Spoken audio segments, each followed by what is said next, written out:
Hey everybody, welcome back to another all-new X's for Show, your premier media response show. I'm Nico, and you can catch me on Twitter and Instagram at NicoAction. That's NicoAction. And I am TK. You can find me on Twitter and Instagram at TK Elemental. I got a new name. Woo! I stayed the same. You can find me over on the socials. It's at Kev O'Reilly. That's KevoReally. And we have a comic extravaganza in store for you. I am so excited. Now, a couple of, last year now, we took a look at the complete works of the MC2 line, which was essentially Tom DeFalco and Ron Mars and Ron Friends working to create a real-to-life-esque aging situation for the Marvel Universe as we knew it. And now we find ourselves in a really cool position where, thanks to Spider-Verse's success, we have a ton of things we can be taking a look at and further exploring. And we're going to be diving into one of the most legendary runs of Spider content ever, and that's the JMS run of Amazing Spider-Man. And I cannot wait to tear into this thing. It's one of my favorites of all time. I know, TK, it's a little newer for you.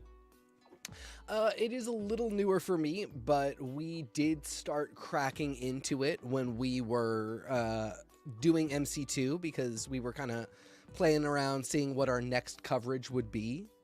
And this was high up on the list. We started to do some prep work for it. So it is one that I have a little bit more familiarity with, which has helped to inform all of my Spider-Verse knowledge as well. So, it feels a little more like home this third or fourth time around that I'm reading some of these issues. I love that. It's one of my favorite Marvel runs ever, one of my favorite Spider-Man runs for sure. Kevo, now I know you're not like the most spidery spider person, but when I said to you, by the way, Spider-Man's magical, I was like, oh, sure.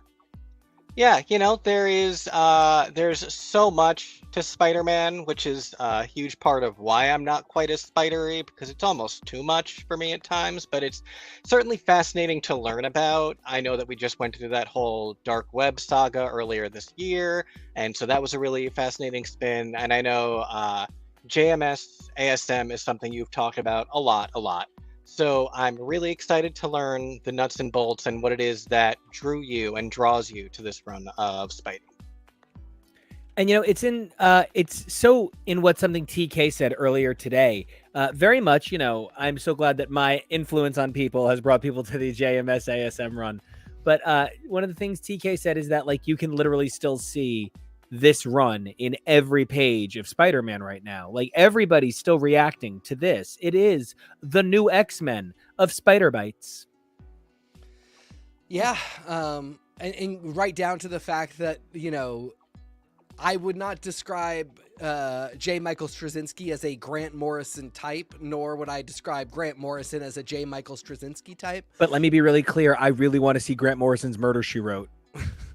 But, they are both iconic figures that work in sci-fi fantasy media, not just comic books. They both have done treatments and work for television and film, novelizations, video games, comic books. They very much understand the multimedia nature of a lot of these stories that we tell. Frank Quitely, who drew Grant Morrison's New X-Men, is to me the next guy I think of after John Romita Jr. for having a style that I'm obsessed with, that kind of I also know freaks people out sometimes. And it's that really sexy ugly we love. Yes. Even somebody like Bacalo, who has a really recognizable style, it's just a little bit more kawaii, a little rounder, such that even though it's so distinct, you don't put him necessarily in that same camp. But yeah, Beautiful Ugly is a great way to describe it. And these runs are both coming out in the early 2000s. They both have one of the infamous Nuff Said issues that were created without any words, just images. So, and then both are these defining works that for the next 20, starting to bleed into 30 years, people are building off of what was built here. The seeds that are planted are still growing, and we still kind of are expecting people to pick up the ball from right about this line. Well, and to mention picking up the ball from right about this line, we're talking about a run that began like way back in 2001, but the effects of J. Michael Straczynski's work haven't gone anywhere. If you take a look at the upcoming SDCC panels, actually, J. Michael Straczynski's work is going to be featured there, as it was just announced that he is going to be taking over Captain America. So, you know, it's also of note that while it's really cool that on Friday there's going to be a panel featuring JMS, there's only a total of 7 Marvel panels for Marvel Comics at this SDCC. And I think that has to do a little bit with like the changing tide of things. Why are you going to go bonkers? Like, why are you going to go full Bianca Del Rio over SDCC with your Disney when you've got the D23 convention just like a hot 10 seconds away? I am starting to have some feelings about SDCC and the Comic Cons overall, in terms of, you know, I'm really not trying to sound like a party pooper or to rain on anybody's parade. I still love my books. I really swear I still do. The stuff I love that makes me happy still makes me happy. I'm just increasingly immune to the hype. And I'm noticing it only insofar as, even as an adult with some cynicism, there was a lot of hype that I was extremely excited for, as little as 3 years ago. And now I'm just starting to notice a lot of repeated themes that I can't really find myself getting super psyched about. I feel like you can actually just take the text of the next big thing panel each year and just swap out, you know, new name. And that's, of course, not a strike against the name. It's sort of a strike against the engine, right? The creators are doing their best work, but like the engine is clearly getting a little dry here. And we're seeing the same iterations of the same things each year. I'm at least glad that if we're going to keep seeing iterations, it includes things like Women of Marvel, which is so necessary. In a world where Captain Marvel is still getting review bombed, you know, we need to see these Women of Marvel panels. You know, though it's of note that I would be lying if I didn't say I was the most excited about this JMS panel. This is one of my favorites coming home to roost, and it's a pretty good cover for Captain America #1. Yeah, after this amazing Punisher run, with Jesus Says being such a huge part of it, it's pretty exciting to see him on some artwork for a character that's kind of the polar opposite of Punisher in a lot of ways. Oh, so much. And to see somebody like J. Michael Straczynski, who, you know, Jason Aaron is another person that's really in this camp of great sprawling writers that can, you know, get into really big epic sci-fi and fantasy.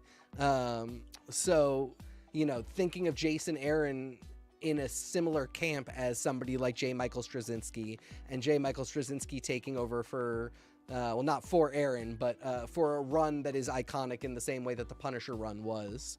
I'm excited. And now, one of my favorite things, Kevo, is that you're going to be able to read this run. And let me tell you a little bit why.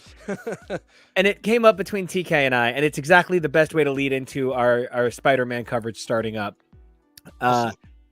So J. Michael Straczynski is coming in after this big crossover Cap era where there's 2 Cap books. It's like Sentinel of Liberty and Sentinel of Truth, and it's all about justice. And really good run, really excited for all the creators. And it just came to a close. And TK was like, do you think we should go and read some of it? And I was like, no, because I don't think J. Michael Straczynski read any of it. I wouldn't worry about it so much. And then sure enough, they're like, a whole new direction for Cap starts as he time travels through all of J. Michael Straczynski's favorite Cap stories. I mean, good work if you can get it. But True. like, how do you get away with something like that? Yeah, I just want to rewrite all my favorite stories, and people are like, good, do Well, it. I'm ready to buy every issue, so it works. Yeah, as long as it's good, that's really all that matters. As long as he picks good stories, which I'm sure he will. Oh yeah, and I mean, And J. it's Michael probably. go ahead. Oh no, I was gonna say it's probably like that phraseology is probably like eras. He's probably doing like moments in his favorite Yeah. runs. And J. Michael Straczynski is one of those people that I think you just get excited when you see the name. He's not somebody that I necessarily want to see on everything. But Spider-Man, Captain America, these are phenomenal lanes for a guy like this. And, as I have come to love a writer like Tom DeFalco, who is an old white guy who I think has a really phenomenal understanding of the fundamentals of superheroics. I don't necessarily want old white men to write everything, and I would like young queer women of color to be able to write Captain America. I don't want to hold anybody back from any particular run. But when I see somebody like J. Michael Straczynski writing something like Captain America, I'm excited about it because I know he's a great writer and I know he'll get the character a lot. And at the same time, I'm pleased that Storm's book is not being written by J. Michael Straczynski. And that's something I can hope that a black woman gets to be in charge of. Yeah. And I want to talk for a minute about this notion of why a guy like a JMS would get you excited. Almost every one of my favorite reinventions in Marvel history is JMS. I don't know what it is. His Squadron Supreme is the best Squadron Supreme. His reinvention of all of the Golden Age characters in the 12 is one of the best things Marvel produced in that era. His Thor is one of my favorite things I ever read. But then there's tons of J. Michael Straczynski that leaves me kind of dry, and I have no real relationship with it. And part of that is because when J. Michael Straczynski comes onto your book, he's going to take such a big swing. It is only going to be big swings only. And every big swing he takes is about deforming your understanding of the nature of the nature of the storytelling.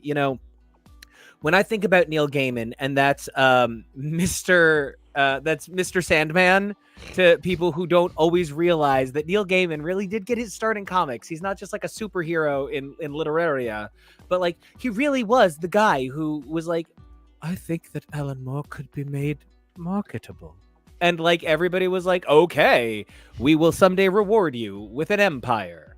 And Neil Gaiman takes big swings, and they connect with people's spirit in a way.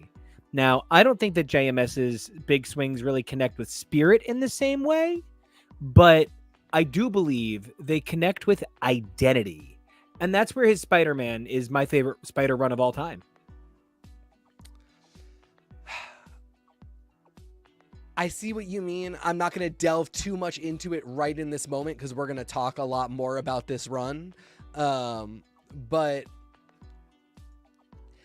one of the things we talked about, one of the ways I described it is elegant and iconic. It is simple and just, it is unlike Daredevil Man Without Fear and X-Men Grand Design in that this is actually just completely in continuity with everything else. Mm-hmm. But what it does that those books also did is just kind of start at a point in time that's much closer to the present day and sort of just give you the baseline to work off of. This is who Peter Parker is. This is what he does. These are his relationships.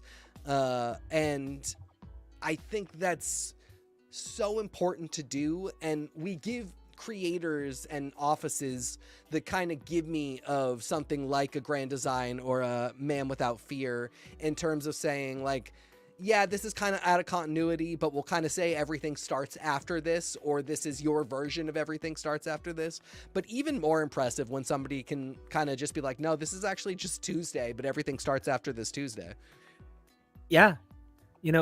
Kevo, when I think about landmark runs that I try to get you in on, this is one that hopefully someday when you have unlimited time, you might like thumb through, if for no other reason. The amount of Peter Parker's ass Oh, is right. a glorious gift. And Ezekiel is straight daddy. I mean, Ezekiel is straight daddy. And anyway, so as we prepare to dive into my favorite run of Spider-Man, which, you're mostly a passenger, do you have any thoughts as you enter the mystic realm and the mystic era of Spider-Man? Head empty, full of webs. Just excited to find out what it is about this run that is so interesting, other than the initials being so fun to say. Here's actually another question, though, for you. Go Were for it. you a Babylon 5 kid? No. No, but you were a Farscape kid. Yes. That's very funny. Okay. Yeah, Farscape is like Babylon 7. Because I Crusade use is the two Babylon a lot. 6.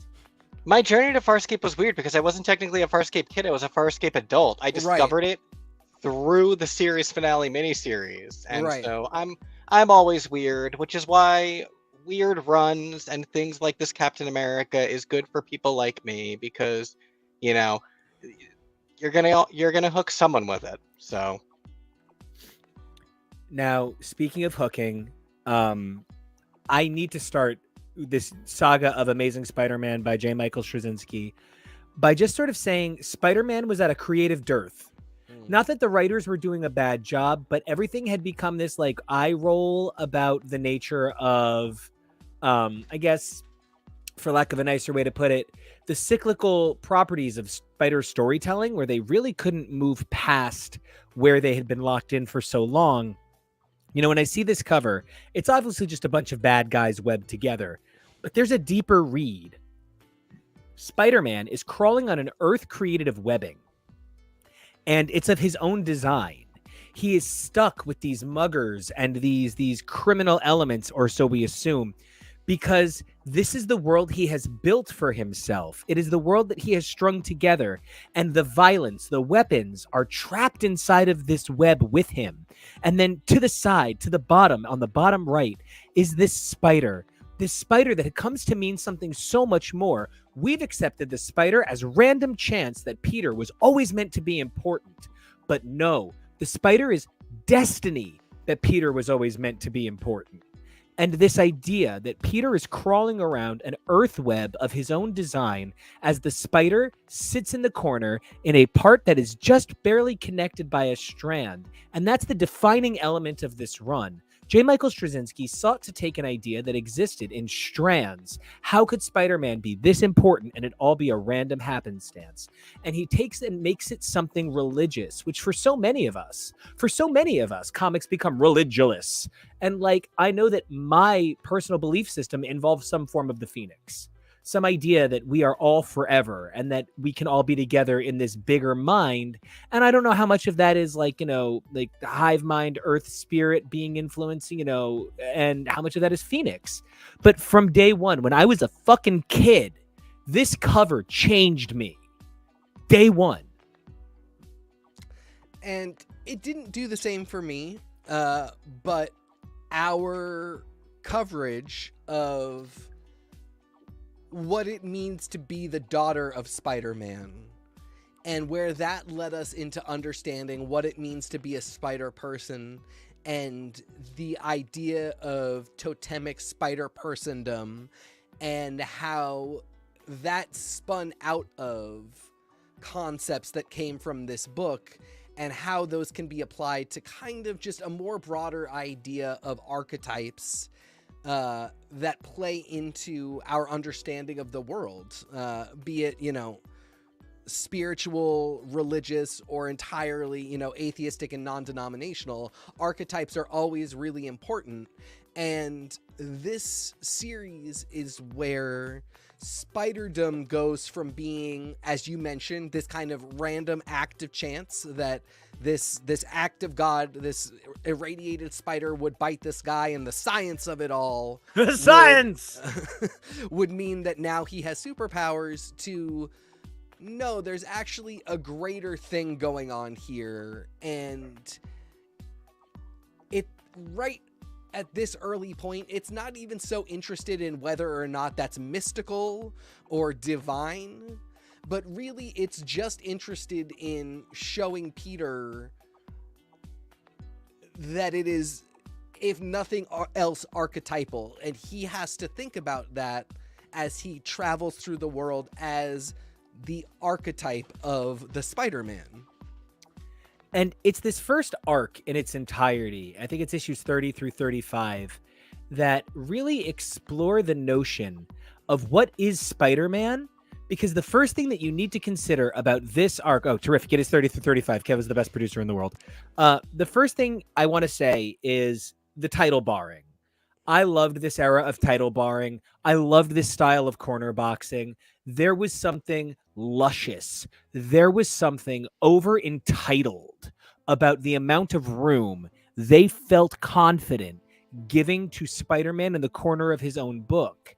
And I don't know. This era of Spider-Man has always really been a powerful thing for me. And when I look at this run, this first arc, there is no, there's nobody named Osborn. Mary Jane is a shadow that haunts Peter romantically. There is a real powerful sense of loss of identity of who Peter had become in a universe of supporting characters, and a real focus on who Peter is as a man. And speaking of Peter as a man, goddamned first of all, John Romita Jr., if you've ever seen the guy, is the Hulk in the first place. The guy is an actual tank, number one. Number two, the hams he puts on Spider-Man up there literally make me gayer. Yeah, he is not afraid of shying away from what is just a sexy Peter. Like this is not the ain't a boy Liefeldian, you are so mutatedly jacked, it's not even sexy. It is very concerning at best. Just odd, it's muscles that can't possibly exist. And that's fine. That is Rob Liefeld's over-exaggerated style. We've pointed out why it's silly, but over-exaggerated is fine for comics. Before I go one more second, I just need to correct myself. This covers are by J. Scott Campbell. They match the interiors by Romita, but just needed to say that before I forgot. But the way Peter is drawn throughout this is just as a really fit, very sexy guy.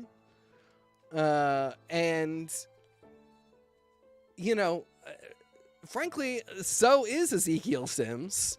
A really, really handsome daddy of a man. Oh my God, he makes no sense. I am Is not that this guy? Yes, and I'm not a feet person. Show feet. Yeah. But it does feel like Romita is particularly invested in that aspect of the situation, and I think we're all better for it. I don't know. It's always really interesting to me. This is 2002. This is John Romita Jr. There's nobody involved who is really invested in a queer lens on Peter Parker. And yet there does seem to be some investment in an idea that Peter is sexy. And that despite the fact that mostly heterosexual men will be reading this book, that it's okay to draw Peter sexy and to kind of like assert that. And the sexiness is actually a necessary part of this era of Peter Parker. One of the big things about this era of Spider-Man is it's not just that Peter's an adult. Peter's an adult with adult concerns. Peter has a job. He wants to get some. He misses his wife. Peter is so much more than a boy in this run. And it's so significant that when we think about that, when we think about what that means for a character like Peter Parker, that we consider that this was a character that was forced into repeated roles. We were forced to have his child taken from him because we couldn't identify with an adult Peter Parker who could have a child. And I think in some ways it's because the 80s weren't sexy the way the 2000s are. And if you're telling me I can see Ricky Schroeder in Silver Spoons, or I can see Ricky Schroeder on NYPD Blue, you know I want that butt shot. And speaking of that butt shot, I just need to comment on what is possibly one of the top 10 most famous images of Spider-Man ever. And it is in my top 3 ever. I don't even know what to say about the colors on this. I think these might be the finest colors on any comic page ever. I remember being like seriously 15 years old and like not even knowing what to say at looking at this and just being so stunned. And it's such a beautiful, famous piece that it was used as the only advertisement. Like it would literally just say JMS, JRJR, ASM. And that was like an advertisement they ran on this in tons of books because you didn't need to say more. Yeah. And I genuinely find this a really moving image. And it just sets such a good tone for the run. Yeah, I mean, this really is the Nuff Said era in so many ways. And I do think a lot of that is about paring down places where things have gotten overly complex. Great point. And using that as a springboard to make things more complex, because the fact of the matter is we see this in X-Men as well. You know, we really pare the team down to, you know, the 5 that are the central members of the X-Men and New X-Men, and the mission is just we run the school. But then from there it's much more complicated, and here, you know, we pare the people in Peter's life down to basically no one. And we start to introduce them slowly. You know, first Aunt May comes back, and then Mary Jane comes back into his life. But again, as you said, there's no Osborns. But in doing that, we then start to introduce this idea of totemic spider personhood. And we introduce, you know, characters like Ezekiel Sims and Moreland, and it is more complicated, but the way we get to more complicated is by simplifying a lot. And it's about simplifying the iconography, imagery, the basics of what makes the character who the character is, and then we go from there. And, you know, this first issue plays on color so much. It really uses the dark danks of night for blue, and it uses really bright warms to bring the day in, so that once Ezekiel starts literally gripping the walls with his feet, and we have no idea who the fuck Ezekiel is. There's nothing clear about this character at first. And he just flat out says, you know, it's so weird that you never once said to yourself, was it just a radioactive spider? Or was there something else? How have you not caught that you're a scientist who's applied no science to being Spider-Man? And it's just this moment where it's like, you know, I think about the moment that made me say comics are greater than I had ever dreamt of. And it's Grant Morrison, and I'm holding New X-Men. And it's that moment where they say, why do you think the X in Weapon X is a letter? It's a Roman numeral. You're not Weapon X. You're Weapon 10, buddy. And he's just like, what? Yeah, you know what? Come to think of it, I don't think Hulk got bit by a radioactive angry person. I don't think, you know, that Iron Man got bit by a radioactive toaster. I don't think radiation just gives you superpowers. So that question being asked by this person who had never existed before in Spider-Man, he just comes in and unearths this truth. Sort of the same way Cassandra Nova comes in and just kills all the mutants. But the thing that this issue provides that I think is also worth noting is in creating Ezekiel, who you might think is going to be super important, but heads up, he is criminally underutilized to even this day. Criminally, you get the world's gayest cannibal vampire? To go back to Ezekiel first. So, I mean, first of all, Yeah, anything to not talk about Moreland. I understand. The question of why have you not employed the scientific method seems to be almost an indictment of every single writer that came before. Yes. Like, why did you guys not do a little more than this? Of course, in the 1960s, when the public did not understand radiation, and we had things like Godzilla, the idea that radiation was equivalent to magic made total sense. But it's been decades since. And we now know for sure that all radiation does is give you cancer and mutate your genetics. So why did nobody press on that a little bit more? Okay, I'll do it. I wrote Murder, She Wrote. Get out of my way.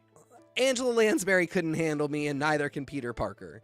That Mrs. Lovett mystery solving pussy is just too much for us to try and keep in one hand. You know what I mean? And I agree with you that Ezekiel Sims is criminally underused, but I also really appreciate that I feel like Straczynski knew he had immediately gold and didn't want to turn this character into a crutch. But what you see right off the bat is that Peter is somebody who has needed mentors and has deserved them and has deserved somebody to sort of look after and care for him a little bit. And what I love is that while it could be this older, wealthy man who could kind of be a stand-in for Uncle Ben, and he is, and it's great, and he does help Peter, he's put aside so that May can come in and fill that role because she actually did that work and raised this young man. And they've never quite had... Hello to both of us. Hello. They've never quite had the come to Jesus moment because there's been no honesty between them. So really, while Ezekiel is a phenomenal person to be in Peter's life and to help be a mentor, it's May that he needs to have that reckoning with. And they do get it. And that's really beautiful. But yeah, I mean, just these elements that, Straczynski clearly knew he had on his hands and knew how to work with. You know what? Honestly, including Moreland. And, when I think about the role Aunt May plays here, the thing that it gives me is that she serves a unique role here. One of the things that Aunt May has always done is Aunt May has played into a category of character that's on the outside looking in.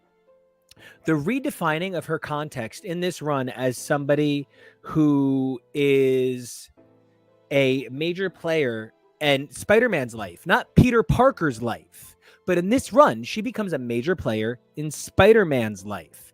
And I think that understanding is so important because that's what this story is really about. It's about removing the Spider-Man and Peter Parker characters as two separate things and refocusing Peter Parker and Spider-Man as one thing, but then like the symbolic power of the spider as another. And, just to kind of keep us moving through the issues, because we're not flying.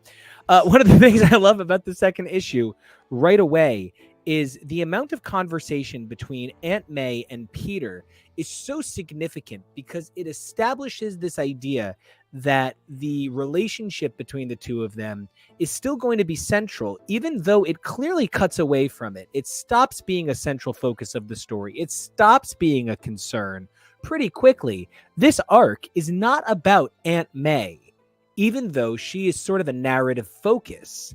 This arc is about the fact that Spider-Man is so fucking busy fighting octopus people and venom people and snake people that he's never wondered, did my spider have enemies? That's what he's finding out here. He's discovering he's inherited a power through magic and that power comes with nemesis. which is a fascinating thing when you think about the role Miles is playing now. Now that they've decided that Peter has too many nemesis and they need to start giving them away, and they gave the serial killer to Miles.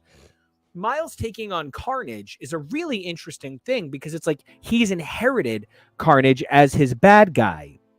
So I think the thing that it leads me to wonder about is how many writers were able to do so much writing about Spider-Man without addressing the spider. Like, this really is the first The Spider story.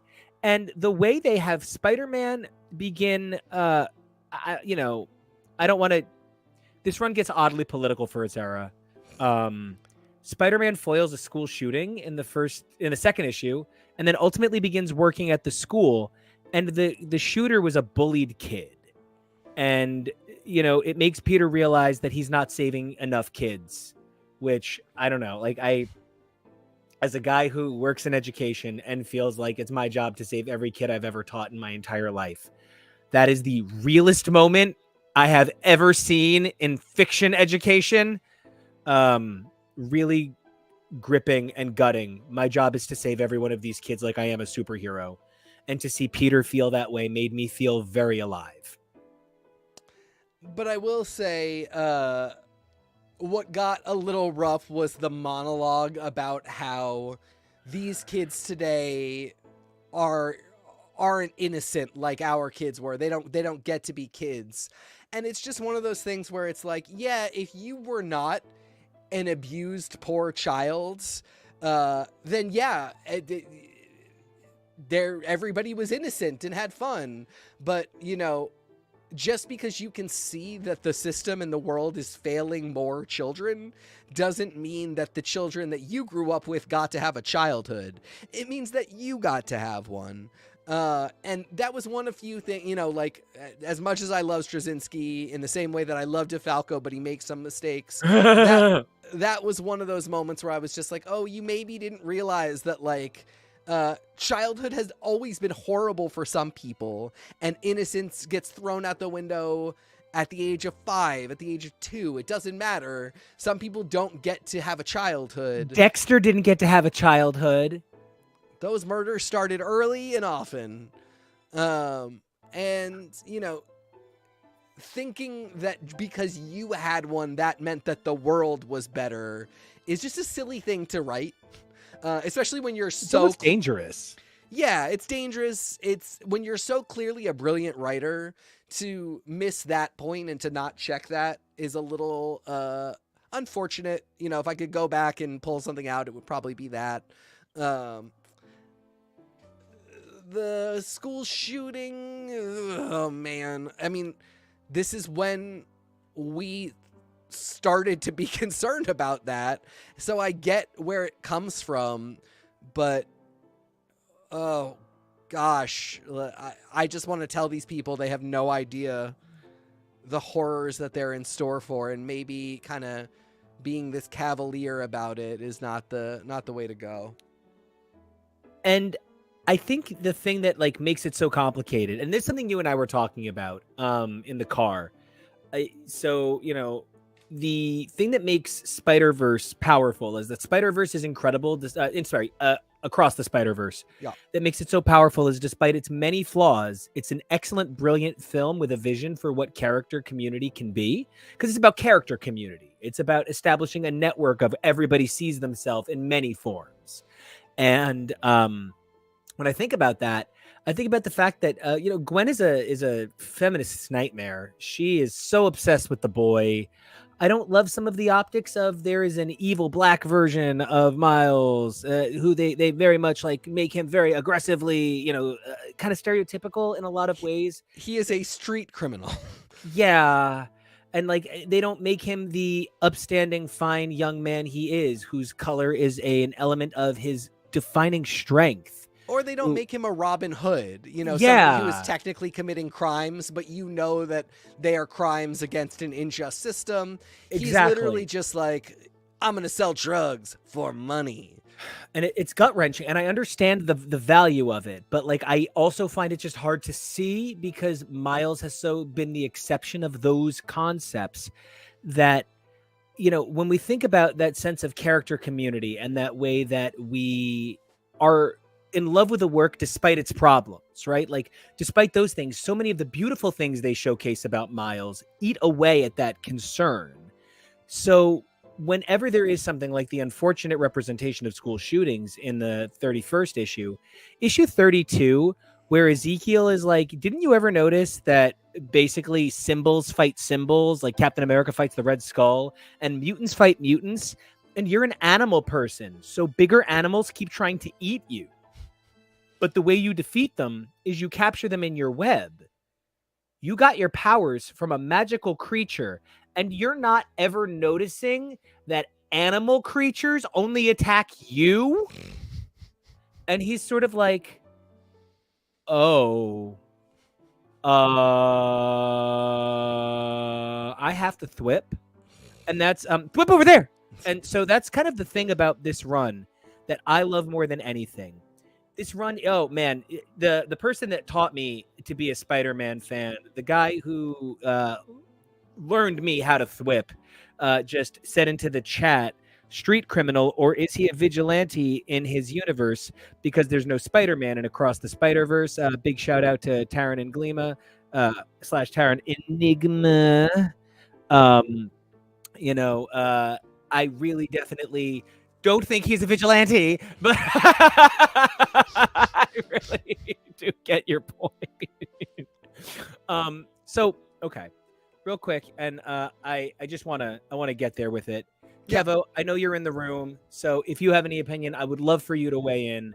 I want to do a group vote real quick. How do you feel about finding out that the spider was always magic?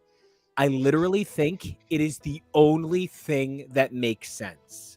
You cannot remove the magic spider for me ever again. It would literally ruin Spider-Man. I wanna push back on that ever so slightly and say that it's not, Ezekiel in this book is not even saying it's magic. That is fair. He's saying there is more going on here than you got bit by a radioactive spider. Yeah. And through science, through the laws of nature as we know them, you got spider powers. He is pointing to a much more complex idea of totemology, symbology, divinity, and saying you're part of that. And then pulling back.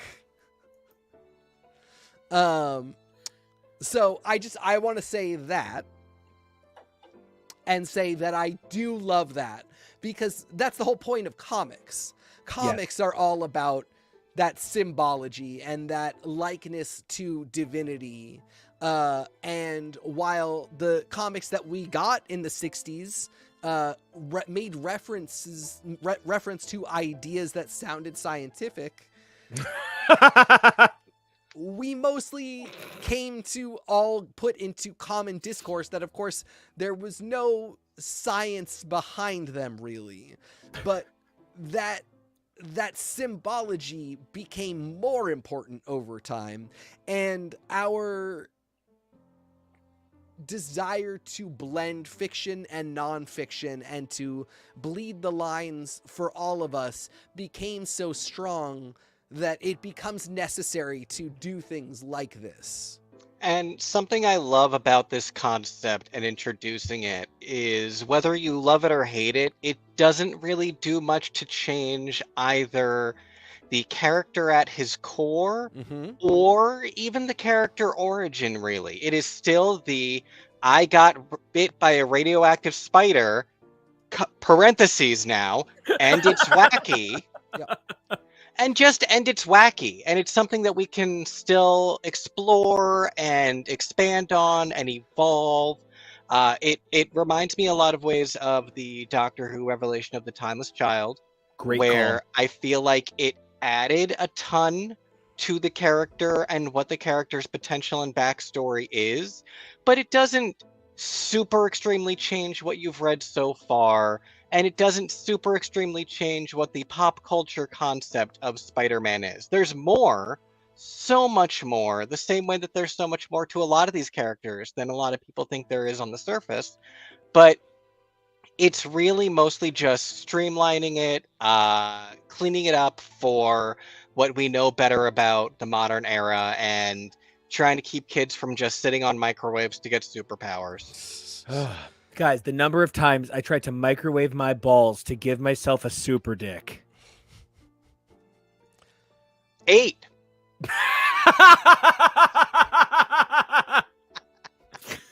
Now, I need to touch on something in this big conversation, because one of my all-time favorite things in the history of the Marvel Universe is introduced in issue 32. I mean, I just think issue 32 is one of the finest books of all time. And in it, Ezekiel says, just as there are totemistic forces, there are forces that feed on them, and the inheritors over their centuries, people like you. Only a few of them still walk the earth. Really good prose. Lots of they hunt you, they eat you. I know you felt him. I felt something wrong. And then Moreland's dialogue is, I don't know.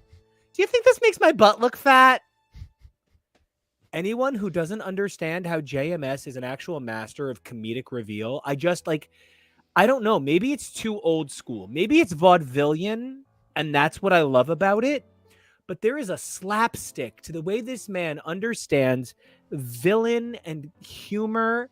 And like, what I love about that line is, if Aunt May saw a fight between Spider-Man and Moreland where she heard him say that, she would say, and yes, those pants make your ass look fat. Like, it's a phrase that exists in JMS's Spider-Man. It's a tone that fits in JMS's Spider-Man. And I just think it's great. I just think he's a charming villain. Yeah. He is a very simple villain, and especially now, he's going to go on to get less charming and less simple, but he really just is a predator that wants to, he's like Galactus. He just wants to eat. He's just hungry. He's just hungry.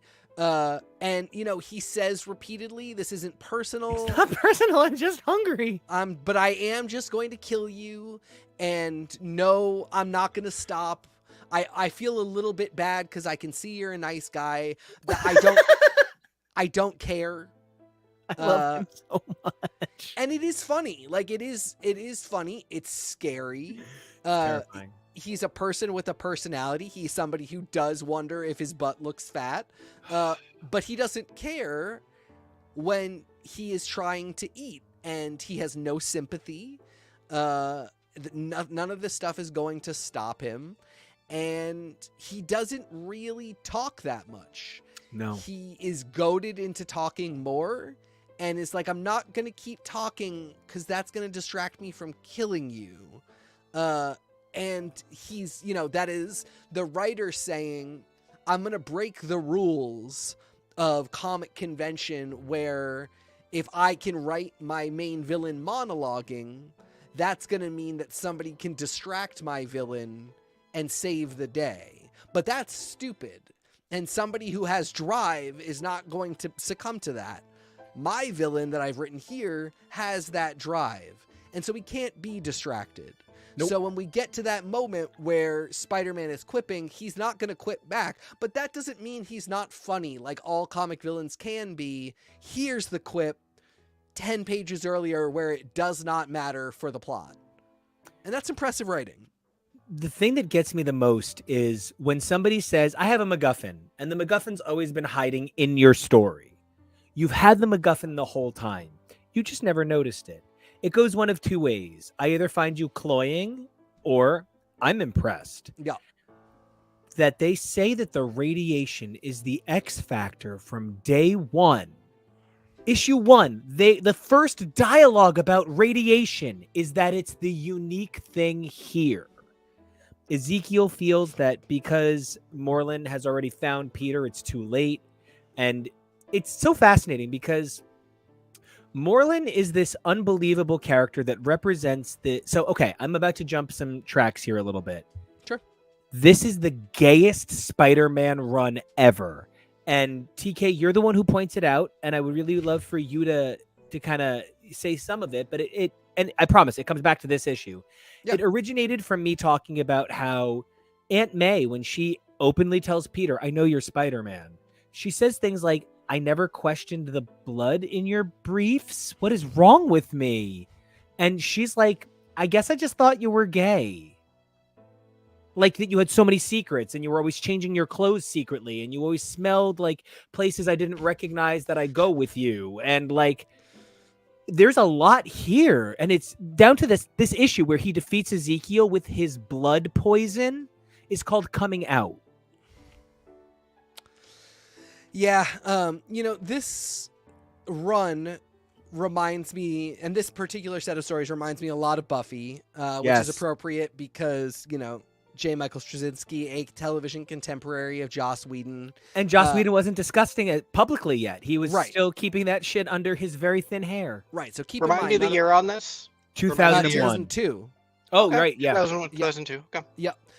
So, right around this time, Glory is having some moments where she will be distracted. You just blew my mind, man. Oh, yeah. No, I mean, and Buffy is learning at the end of season 4 and into season 5 that she is essentially part of a symbology and a line. Totema.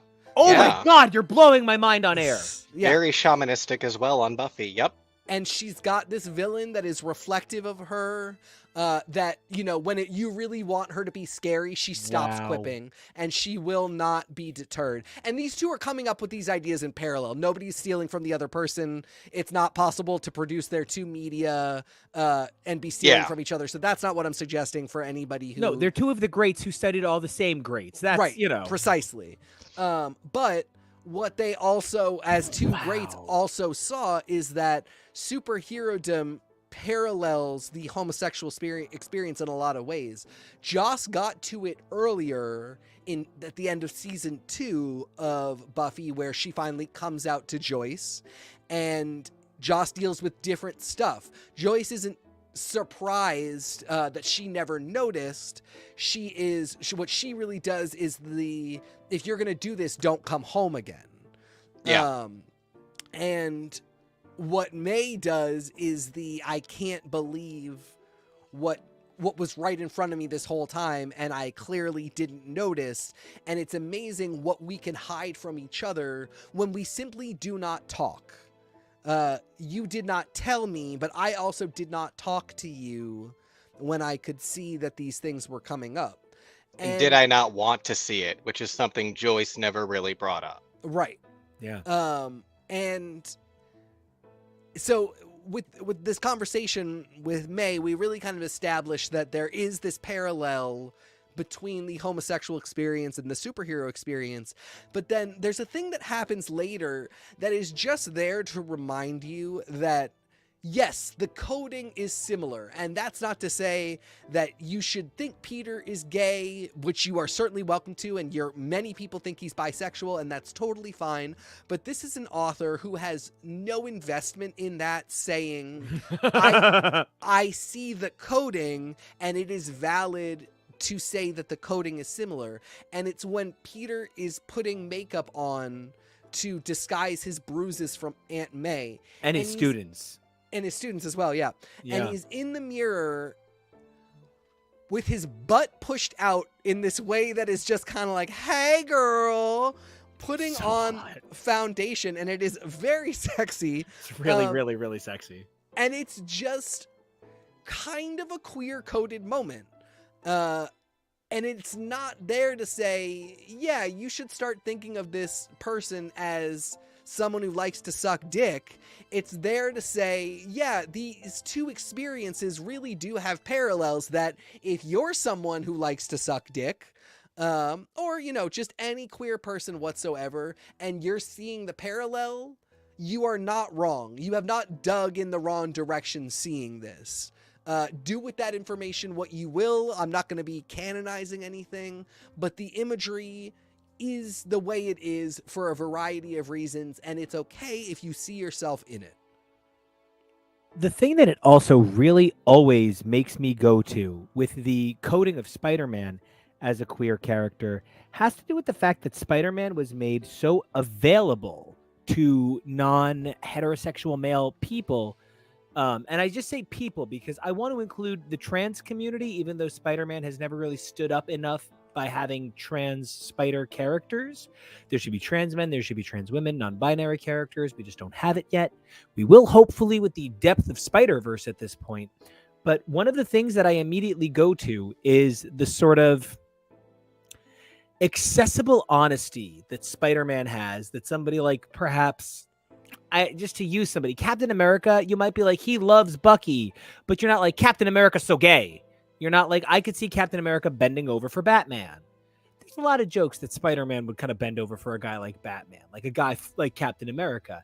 And that's not to say that verse guys or bottoms are automatically gayer, but that's to say that there is a certain cultural perception of how we apply the idea of homosexuality from things we pick up on as trope, regardless of whether or not they're true. And I say this as a guy who's friends with a lot of super bottom bodybuilders.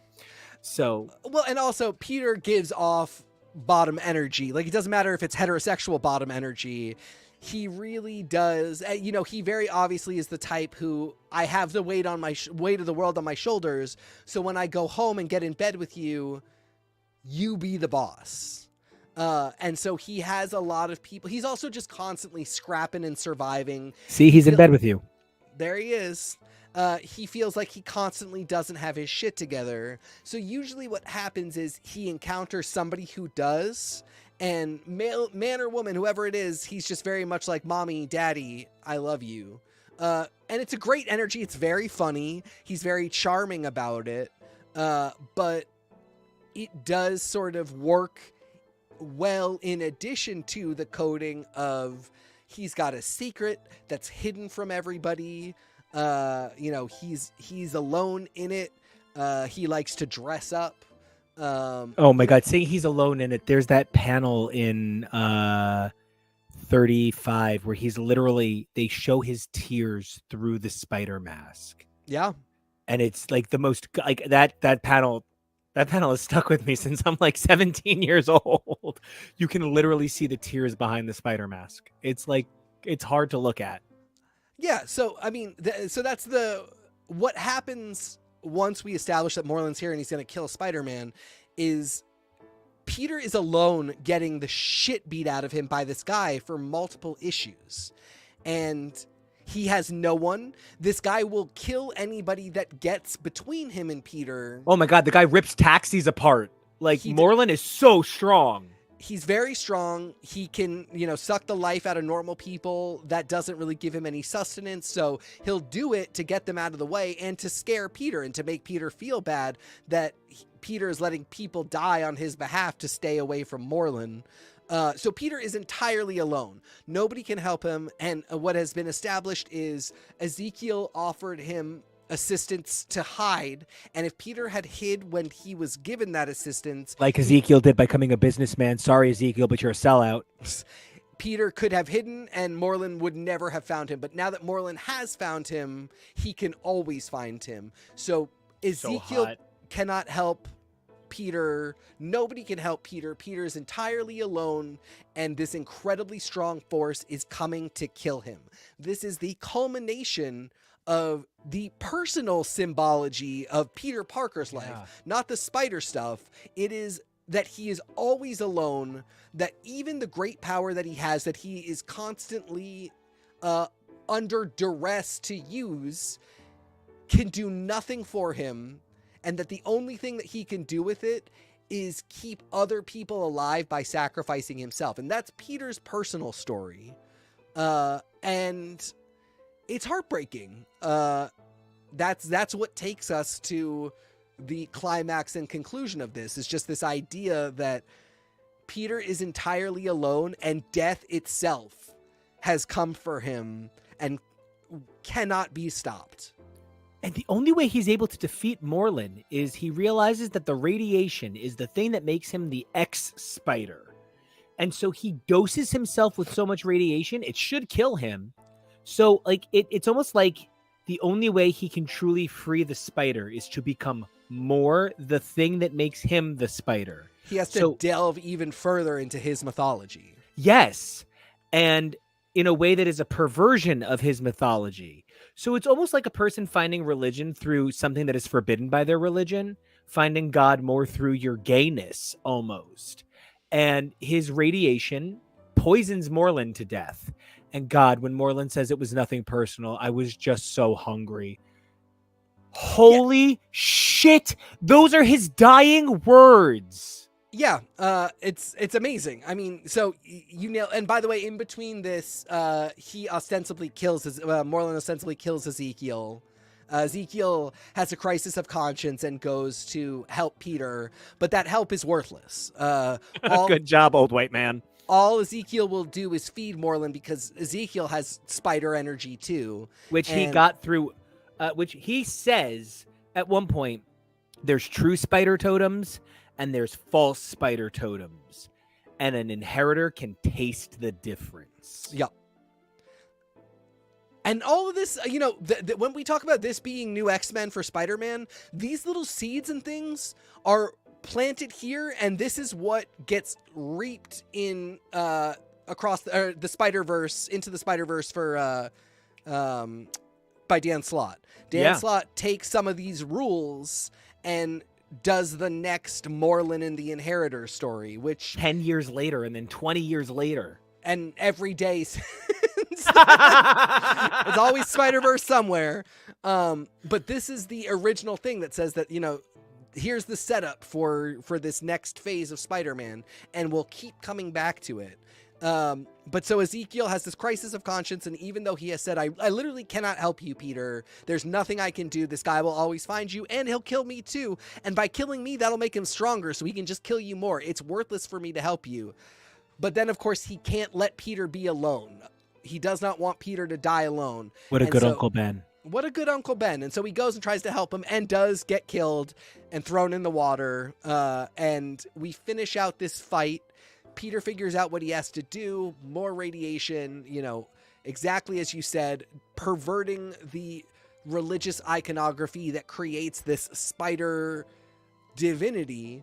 And that radiation poisons Moreland, who, again, like, this is J. Michael Straczynski saying, I was totally serious. He's not a bad guy. You know, he really is just hungry. You know, he has no malice or ill will. And when he is beaten, he reverts to a lizard person. Well, that the imagery is, I don't know what to do with, and that never really comes up again, which is unfortunate because but lizards eat spiders.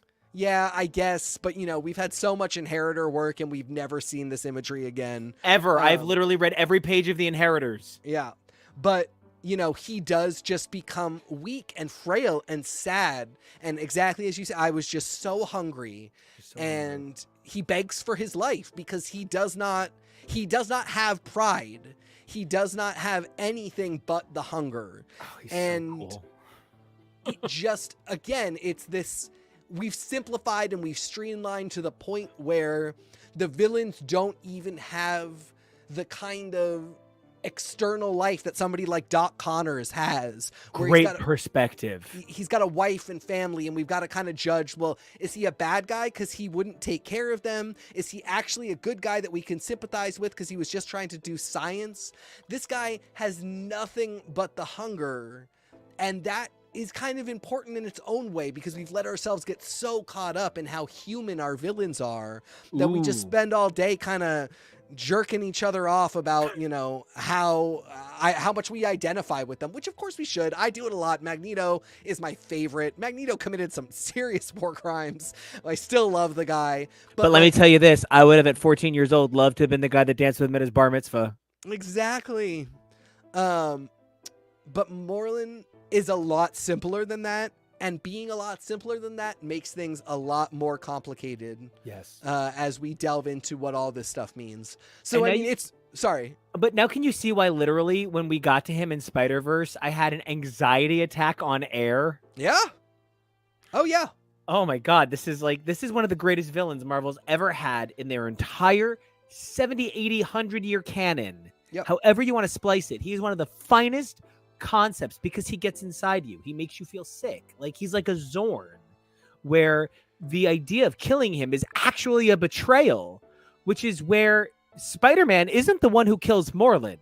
Moreland would survive the radiation poisoning, but be too weak to do anything, and probably even be able to be thrown on the raft or something. But Moreland has a human sycophant. He's got a Renfrew. Yeah, named Dex. Perhaps not the sweet, loving little man that someone like a black tarantula would keep.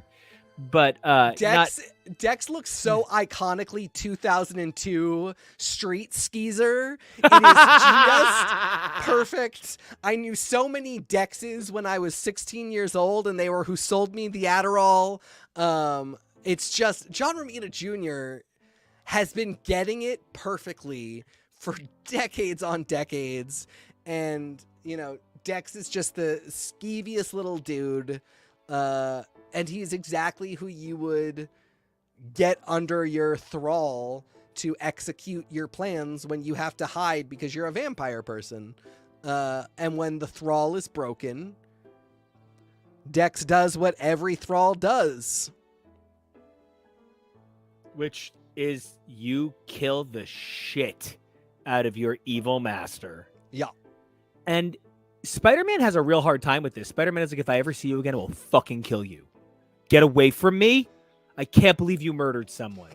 I was mad at him for being a murderer, and now I'm mad at you. Get away from me. And the reason he's really mad is because this guy stopped him from being a murderer. So Spider-Man was ready to take this responsibility in his chest and let it kill him. And this man took his bird. I can't even talk about how much I love this Peter Parker. Oh my God. And I might even challenge that I don't know. We'll never know if Peter was ready to do it. But what Dex did was take the decision away from Peter. And Peter love that. wanted this moment of having ultimate power in a situation where he had been made ultimately powerless. He had been had every sense of power taken away from him, and the tables flipped so much that if he decided, I'm not going to kill Moreland, that would have been his power move to figure out what to do next. And he could have done something. Now, you're right. He could have taken him to the raft. He could have done anything, and Peter would have decided the destiny, would have reclaimed all of the power. He could have killed him and taken that on his shoulders as well. Dex took that away from him, and now this was just suffering for Peter for no reason. Oh, it's so good. I can't stand how good it is. Yeah. But that does bring us to the image that I believe sets this run on its unstoppable collision course with Aunt May Must Die. Heads up, the end of this series, the most famous end of any comic book arc since the Dark Phoenix saga. I will not back down on that. I will literally not back down. That One More Day is the most famous ending of any Spider-Man story ever. Yeah. Maybe more famous than the death of Gwen Stacy. Oh, more people absolutely more famous. hate this than understand the death of Gwen Stacy. Yeah. And when Aunt May sees Spider-Man laying basically naked, wrapped in bandages, in his bed, and his costume is in tatters around him, my favorite part is the mask is screaming. Yes. The mask is literally like, oh God, she found me. It's Van Goghian. And in between this and now, I just want to mention Spider-Man has gone to a building and seen a spider and he goes to grab it, and it's a toy spider that says made in Taiwan on it, and he looks at the window and it's got Ezekiel's grody feet stains on it. So we know that Ezekiel is back, and he's looking fine as shit in a pair of purple sunglasses, riding around in full JR musculature. Yeah, he's going to be looking out for Peter from so far afar that we'll hardly ever see him again. Oh God! But yes, and then we get to this Aunt May scene, which game changer. And I can't wait to talk all about it. But first, we're gonna jump to a commercial where we're gonna take a break. We're gonna come back and talk about the hardest issue of Spider-Man to talk about ever. Amazing Spider-Man 36 is basically 9/11 pro-American propaganda. I was gonna say, if you are 9/11 sensitive in any capacity, be it feeling infinite respect about the situation or feeling that it is really something difficult to discuss that makes you angry, I will warn you that we're going to have a lot of opinions here, and I just want to say that my uncle was in the first 25 firemen to get to the building, was trapped under the rubble for 10 hours, was saved by police officers, and I spent 20 years watching him die. And so I have a lot of real intense feelings about this subject. My uncle was one of my heroes, and what 9/11 turned him into was not my favorite thing. And so I see 9/11 as a cultural turning point as much as a safety turning point, and the way it changed great men is an unforgettable loss. And that Spider-Man attempts to do something good with that way too soon was a disease that no comic book could avoid in 2011. No piece of entertainment could. I mean, we'll get into it, but yeah, I mean, if this is a trigger for you, please just come back in 30 minutes. Yeah. Yeah. And then we're going to talk about what is literally one of my favorite issues. I can't. Do we get to the Hollywood issues this arc or no? Okay, so that's my favorite Spider-Man arc of all time. You're dumb. Go to commercial. Go to commercial. I just love Doc Ock getting a movie. So let's go. Let's go commercial.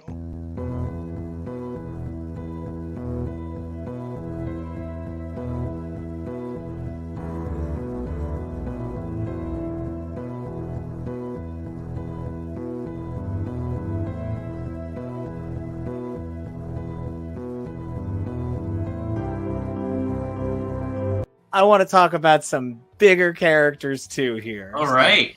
I'm really excited to do this. We've been playing a game, bracketeering, where it's basically what if we take a March Madness bracket and we go a little wacky with it, right? We have a little bit of fun.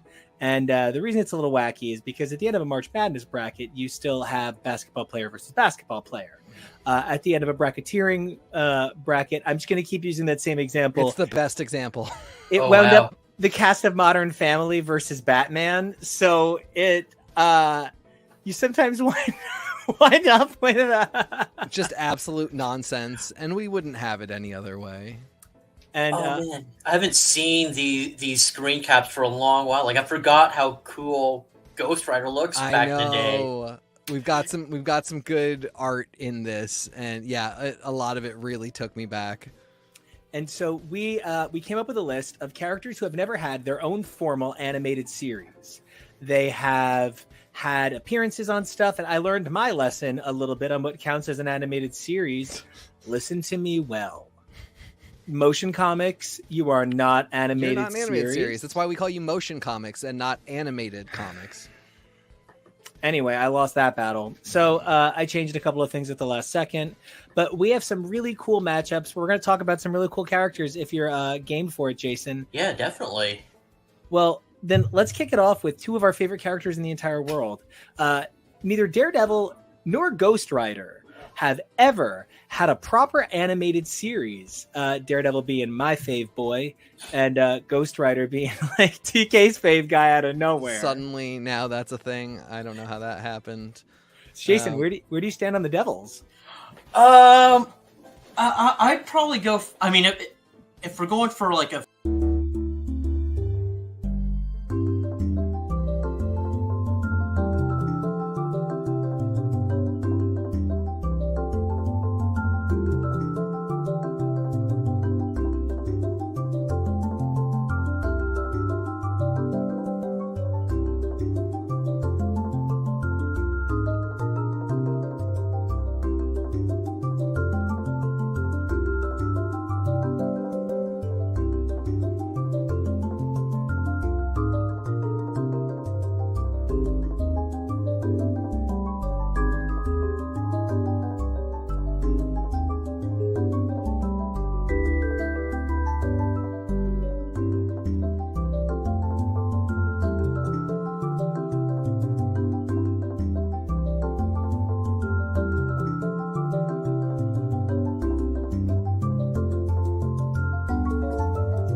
Hey, everybody. Welcome back to X's for Show. We are your premier media response show. You can check us out everywhere at X's for Show on all your social medias. And now that I'm on Blue Sky, there's going to be an invite code for that. So we're all going to be good on that.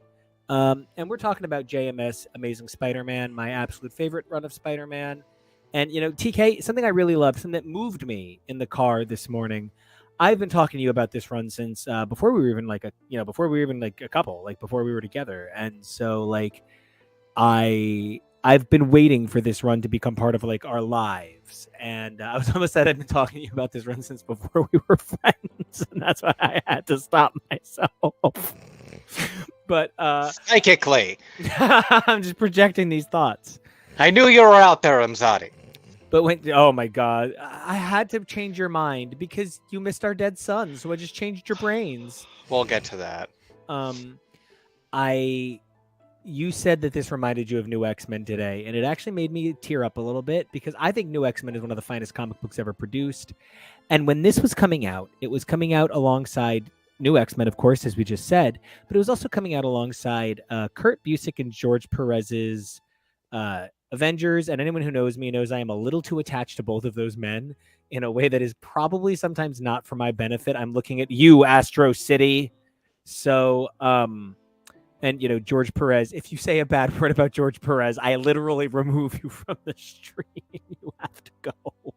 So. That's the only way to do it, man. It's the only way to do it.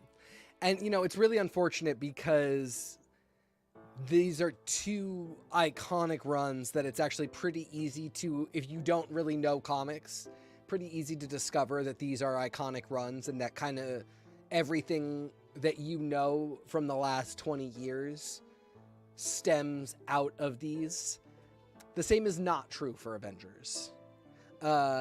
George Perez, I think, really evolves the art style of some of the Avengers in a way that only George Perez can do, but in a way that his is the transitionary style that gives other people permission to get a little broader with their perspective. What the a great way to look at it. The person I'm thinking about most is Wanda. Wanda's such a good example because George Perez draws Wanda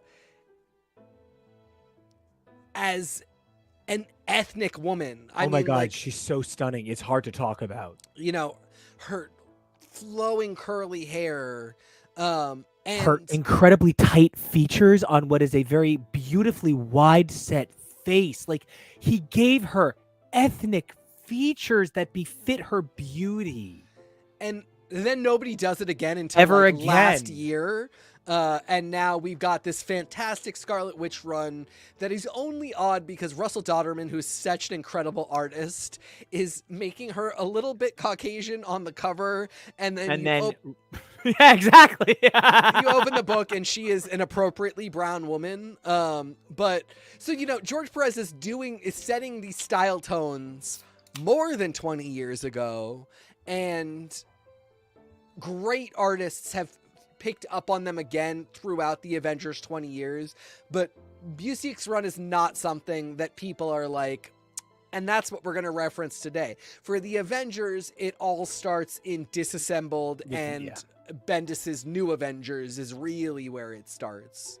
And everything stems out of those, which is about 3 or 4 years, or 2 or 3 years after this. So, you know, different things. I really don't want to talk too much about 36 more than to say that the world was responding to an incalculability, right? So when we talk about the incalculable, when we talk about the unimaginable, right? We're talking about this idea of identity, right? Because my identity is I like to think of myself as the biggest man, right? There is nothing you can say to me I can't process. I might not get it right away, but give me a little time. And I define myself that way. I define myself as a man of limitless growth. I might not have the answer, but I will be brave and I will evolve until I do. And that's how I see the world. I live my life by be brave and evolve daily. That is the most important phrase in my world. And that this run is defined by evolve or die is one of the most important things in my life. Literally, I worked at a comic shop the day The Other came out, and I can tell you to this day I have every cover of every issue of The Other. Every single cover. And that includes fourth prints. Like, really, this phrase means a lot to me. When I think about 36, when I think about Amazing Spider-Man 36, Kevo, if you would do me the favor of navigating to the second arc slides. I hate this issue, man. I do. And I think about books that did it right. I think about Gaiman's The Wheel with Chris Bacalo from 9/11 Part 1, which is collected in Absolute Death. I think about the Mike Carey story from 9/11 Part 2, which is collected in the final run of Hellblazer, Volume 26, I believe. Might be Volume 25. I even think about Grant Morrison, to use a genius. Grant Morrison's stunning work with Polaris, grieving the loss of Magneto, standing in front of a statue of him. If you don't think that that is every one of us who looked at the place the towers used to be and didn't know what to do with ourselves, you literally have never been to New York. And I just hate that this issue was a god of stature being asked by gods of stature to make a statement that was meant to be a proclamation to heal an industry and to heal a people's. But J. Michael Straczynski, in all of his bigness, was not yet big enough to understand 9/11.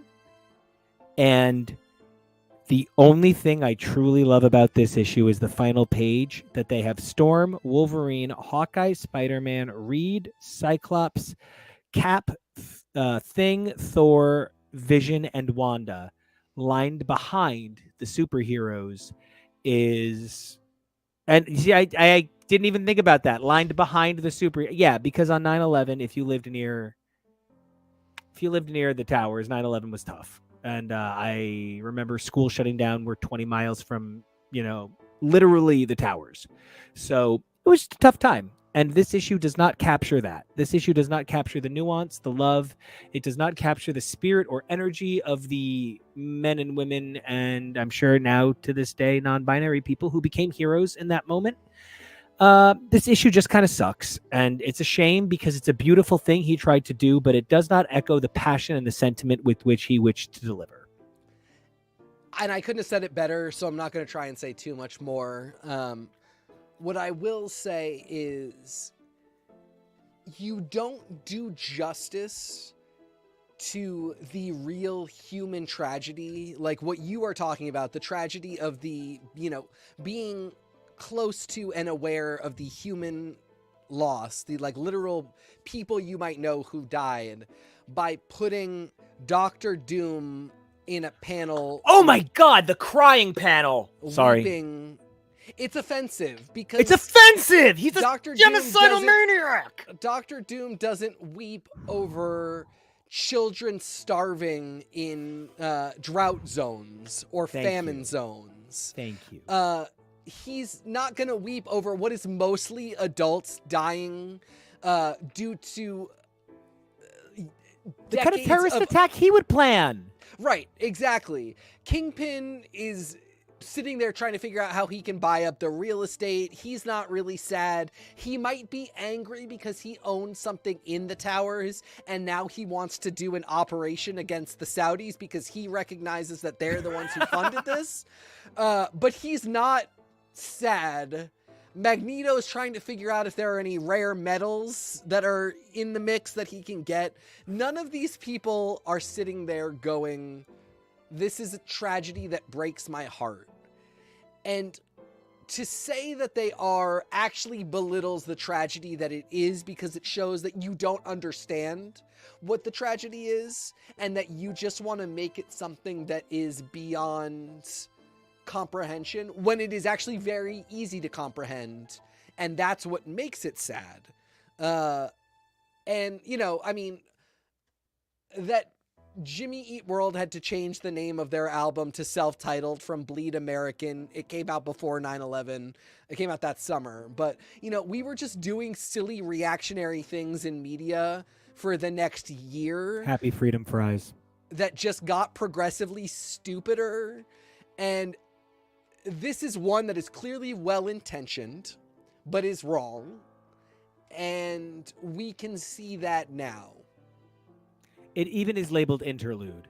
They make it very clear that it is not part of the run in any meaningful way. Isaac and Ishmael. It is Isaac and Ishmael. It is Donna going, and I get a boyfriend.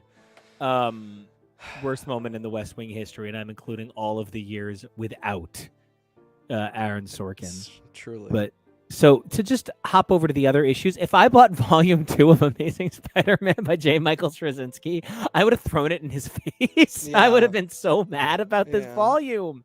Yeah. So issue 36 is the 9/11 issue, which I feel like we never have to talk about again. Issue 37 is Aunt May's psychological descent into madness, realizing the person she loves the most, the biggest thing in his life, he managed to keep a secret because she never wanted to think about it. If we're saying that Peter is destroyed by everything that is happening, Aunt May is destroyed just as bad. And she's crippled. You see the crippling of an old woman. This is like Ellen Burstyn in Requiem for a Dream, you guys. She is that level of broken and on diet pills. And guys, it's stuff that we think is really cute, but she like goes on a psychotic letter writing campaign to every talk show host on television, telling them to leave Spider-Man alone. I think if we had gotten a Morrison, she actually would have. It would have been dark. Yeah, I think she actually would have gone a little bit like recognizably unwell. What we get here is very tragic, and J. Michael Straczynski does a very good job. But there is a line that he will not cross, and It's the Angela Lansbury. She has to stay sacred. Yes, and she can't. He never really gets into the psychology of why she allowed herself to ignore this. And again, a different writer would, and it would be a big problem. It would be a big character flaw for her that would say, this woman is not perfect. This woman, you know, it's so sweet because she's not homophobic. She says she wouldn't have cared if he was gay, but it would be as though you found out that she did care, and that it took a minute for her to come around to the idea, and in that minute she was a little bit homophobic. That would be a horrible thing to learn about Aunt May, but if you wrote it the right way, you could forgive her and come back from it. Yes. This is written in a way where it will never be said that she did or felt anything that needs to be forgiven. It was just they didn't talk enough. Whoops. And I think it's unfortunate because, you know, it's unfortunate because Marissa Tomei is now playing Aunt May, and this character has to live for another 60 years. My dream MILF of all time, Truly. playing Aunt May in my Spider-Man fantasy. Jesus, this is just cast an older Seth Rogen as Uncle Ben and let me have it. Truly fantastic. Catherine Hahn being Agatha Harkness means that Agatha has to become a real character now. Yeah. She can't be the magic crone, pure archetype, no character. Aunt May can't be the aunt, pure archetype, no character. But Straczynski's kind of trying to keep her there. And unfortunately, for all the good dialogue that this has, it is about bouncing the hero archetype off the watchful guardian archetype. Off of like the school marm almost. And not bouncing Spider-Man, Peter Parker, off of Aunt May, the woman who was washing blood out of his underwear. So, you know, for the great stuff that comes out of it, I think this is one where the 20 years has sort of shown us what we still have to work on here. And, you know, it's that this whole issue sees her psychologically dealing with it. And there's something very powerful about her saying, we need to talk right now. Yeah. She's taking ownership of this. And she flat out says to him, I know you're Spider-Man, holding tatters of his costume that he must recognize are missing when he sees it. and he's just like, I don't know how to talk to you about this. And when she's like, I mean, really, do I love it? Probably not, but is it what it is? It's what it is. And he picks her up and shakes her like Michael Jackson and Blanket. And it's, it's so sweet because in this moment, his euphoria is so extreme. He loses sense of the fact that he is Spider-Man picking up his geriatric aunt. And he is just a little boy who is so happy that his mom loves him. Let us not forget, though, that they do, in between the start and the finish of this conversation, both confess that they, in fact, are the reason that Uncle Ben is dead. Died. Don't love that.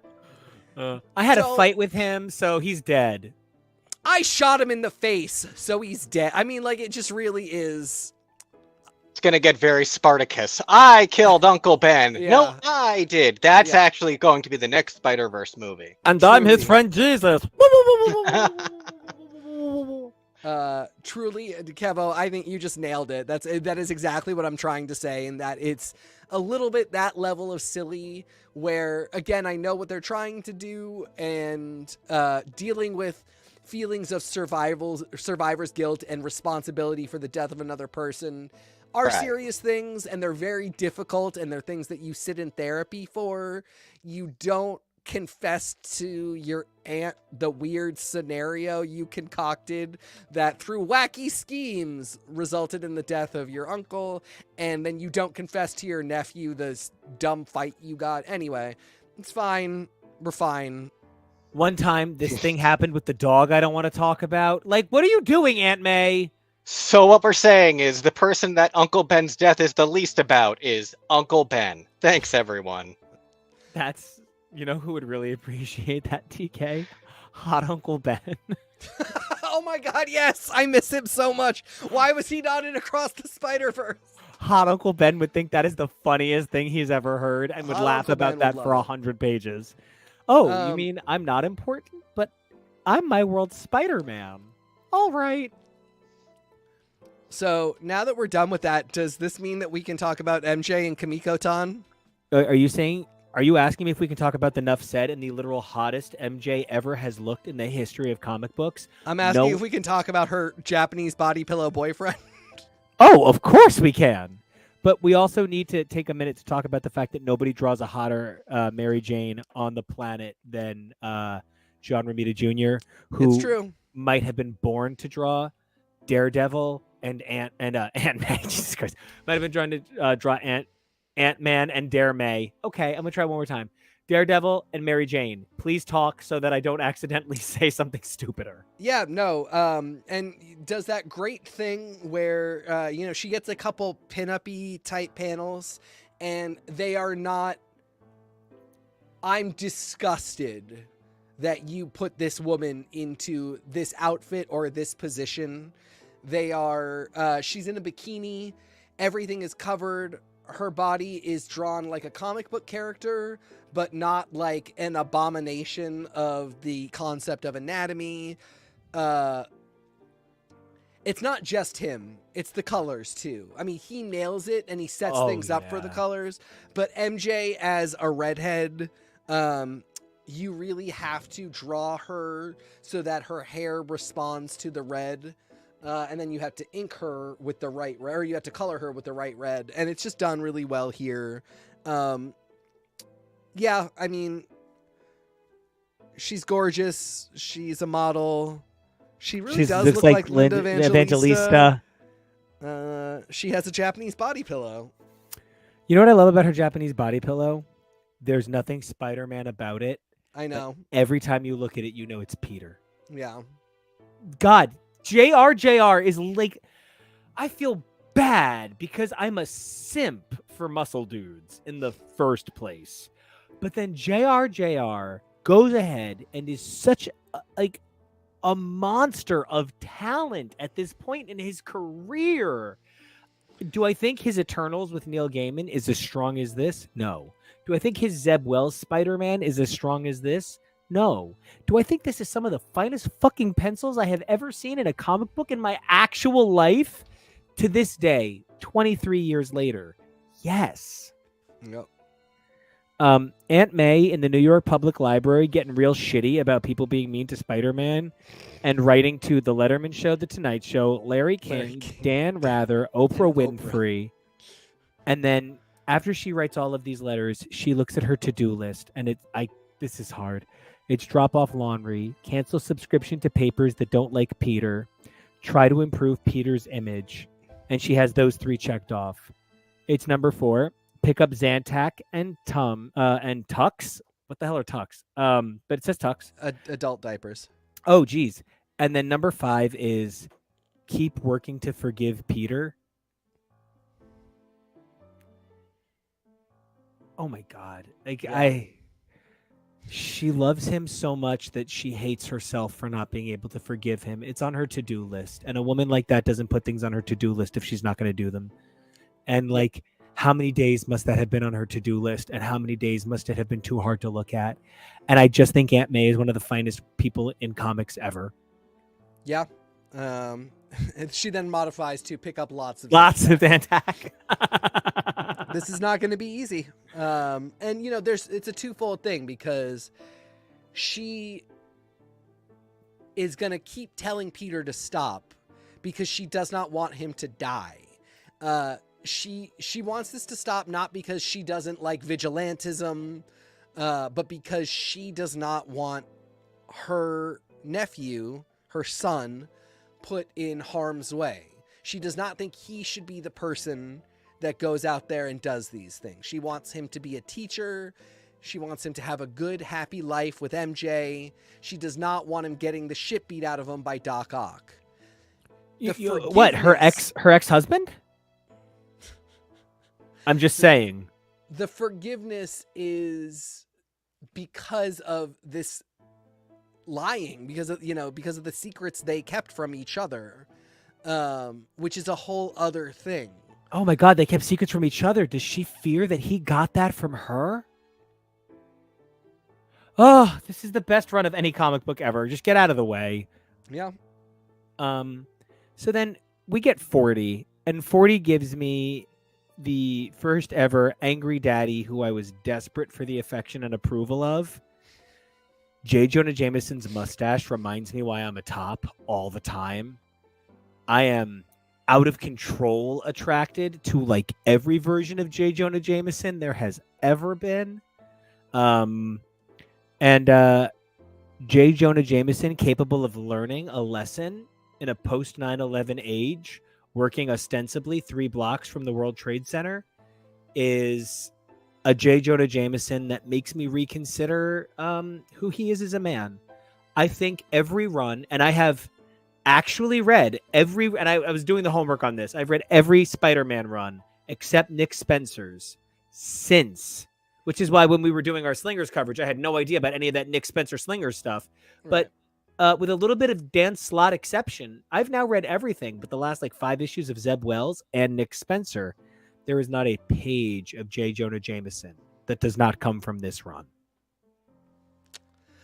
Yeah, and one of the things that when I messaged you about how everything kind of comes out of this, it was thinking about the paternal role that J. Jonah Jameson has taken on in Peter Parker's life that is really being highlighted in Zeb Wells' Amazing Spider-Man. Yes. And there's this thing happening where J. Jonah Jameson and Norman Osborn are Peter's odd couple dads. Yes. That fight because they both know what's best for him. They both know each other are assholes, but they also both know the other one is not a bad guy, and that they're both trying to figure it out.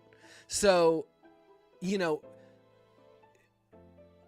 Jonah Jameson is forgiving of Norman Osborn, and not, he doesn't spend the whole time just being well, you're the Green Goblin over and over again. He really recognizes that Osborn is acting in good faith, and Norman recognizes the same thing. They both annoy each other. They both don't agree on things, so they fight.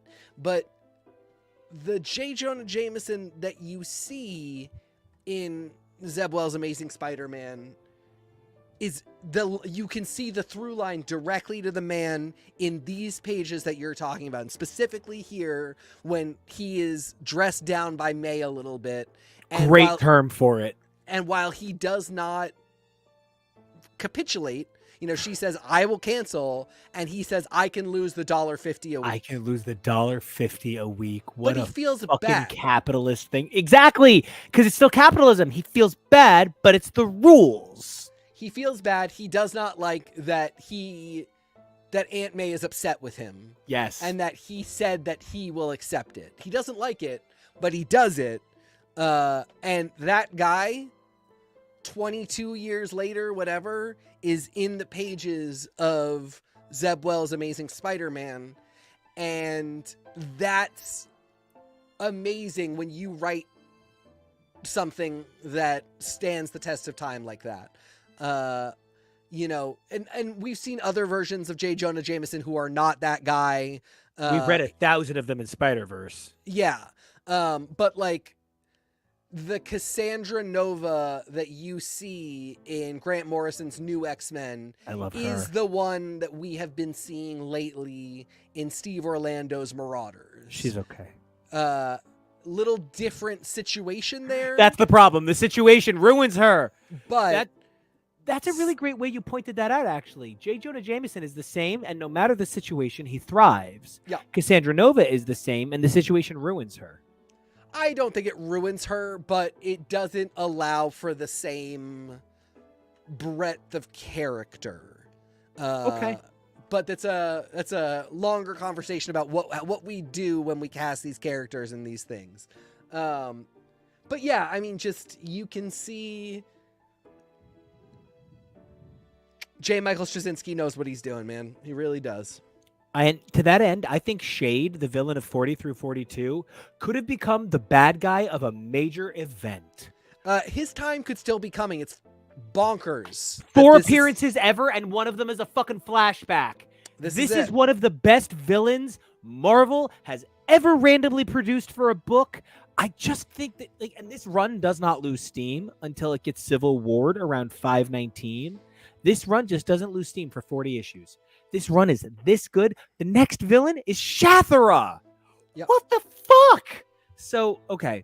This character, Shade, is a bad guy who exists in an in-between world because his cellmate, we come to find out, was doing a spell to give himself these shadow shapeshifty. He was trying to get on the astral plane. Yeah, but specifically to have powers on the astral plane. And this guy stops his cellmate from doing it and steals it. So he's damaged and he doesn't quite have the powers right. And it ties into an ongoing narrative that's been going on in the background of a child that's in one of Peter's classes whose older brother has gone missing. And it turns out Shade is responsible for a number of the homeless people that go missing. This leads Peter to contacting Doctor Strange. Everything that happens as a result of Peter contacting Doctor Strange, I think, is the pinnacle moment that changes the Marvel Universe forever. There's a moment where somebody says to Peter, yeah, spider magic is older than Sorcerer Supreme's. Why do you think Doctor Strange is always making your thwip motion? And Peter goes, what? And it's really that they only had so many hands they could draw, but they made it work. And there's a lot of really funny things. If you go to page 5 of the digital of Amazing Spider-Man number, I want to say it's 42 or it might be 41. Doctor Strange says he has an appointment that he cannot miss. It's an appointment with death, which is explained in the editor's notes as seen in Doctor Strange miniseries, The Other Side of Darkness, which hasn't been written yet, but will be and will make a lot more sense. No, really, why would we lie about this? Those are the editor's notes. Marvel ultimately rejects JMS's pitch for Doctor Strange, The Other Side of Darkness, and instead approve his pitch for a Doctor Strange re-origin called Strange. But JMS needed those events for things in his stories to work. So his penultimate issue of Amazing Spider-Man is called The Other Side of Darkness. And this Doctor Strange leaves this issue and travels to Amazing Spider-Man 543. and then travels back. That's the coolest fucking thing I've ever heard.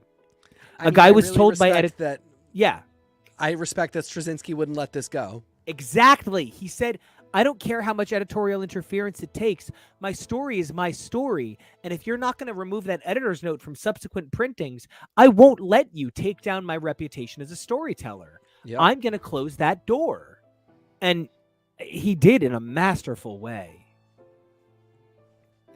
So, and how do you feel about all of that? So I also want to point out that, obviously there's been interaction between Doctor Strange and Spider-Man prior to this. But, wait, really? They've ever met? But gosh, if this doesn't give us the flavor of the thing we all loved. I'm, of course, talking about No Way Home. Which is crazy because this predates No Way Home by 20 years. But that is when you make the epic iconographic run. It's everywhere. And it doesn't matter that No Way Home is not specifically doing this story. It's that the interaction between these two in this way is planted here. And this is where you really see Peter gets himself into things that only Strange can deal with, and holy shit does he annoy Strange so much, but Strange is still gonna help because he's a good kid, but maybe that's a mistake because the good kid is a mess. And it's just, the point being that we had 30 plus, almost 40 years of comics up to the time when these stories are happening, and we had to start doing things different. And so although there's a through line for so many books, this really is kind of the new start for so many things. Yes. And when you look at where movies like No Way Home get their story, you have to look at these iconographic runs. Hey, what's the ending of No Way Home? Everyone forgets Spider-Man? What's the ending of JMS's run? Everyone forgets Spider-Man. Why? Because they've both been outed on television. And who suffers the hardest? Mary Jane. And whose death is at the center of both mysteries? Aunt May. Oh my God, No Way Home is the JMS movie we never realized is a JMS movie. Wow. I just that went from an okay movie that I really liked despite its flaws to a movie that has such totemic symbology to me. I have a hard time talking about the final issue of this run. I like everybody of my age had a crush on Haley Williams for years, but I'm not into misery business. And that said, my heart hurts because the end of this arc is Peter goes into the astral plane to save his young student from Shade, who is only caught because she's trying to save her brother. And while Peter is trapped in the astral plane, he has an actual chance to make things work with Mary Jane, who he's had no contact with this whole run. She's been appearing, but doing her own thing, hugging a body pillow, living out in California. And she's home now. And Peter has this chance to be with her. And he's trapped in the astral plane, and his floating body has to say, I love you, please don't go, as her plane takes off, and he is trapped, a floating mass of feelings and nothing else. And he is literally gay panic stopping you from being able to talk about your feelings. He's trapped in his mind because he was doing what he thought was right. So he couldn't tell the person that he loved in the one chance he had that he loved them. The metaphor. God, this is literally talking about this run makes it better.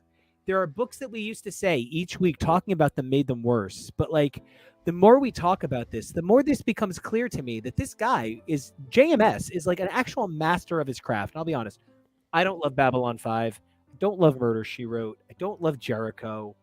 I like JMS as a writer. I don't really love his television as a rule. I just think he's one of the finest comic writers ever. Ever. And this run really presents it. How did you feel about the torture porn of Pete watching Mary Jane fly off. You know, this is the one thing that is tough because of knowing what comes after.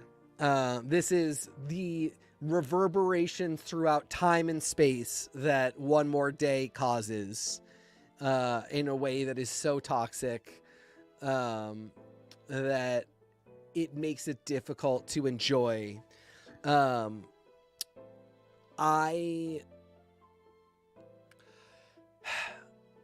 Because I am a Spider-Girl boy, and because I know that we have already had a Peter and Mary Jane who are married with child. There's like literally nothing wrong with any version of Mary Jane, but if you don't think that that is the most incredible version of Mary Jane ever, I can't have a conversation with you. And I'm not just talking about the MJ from Earth 982 or 928.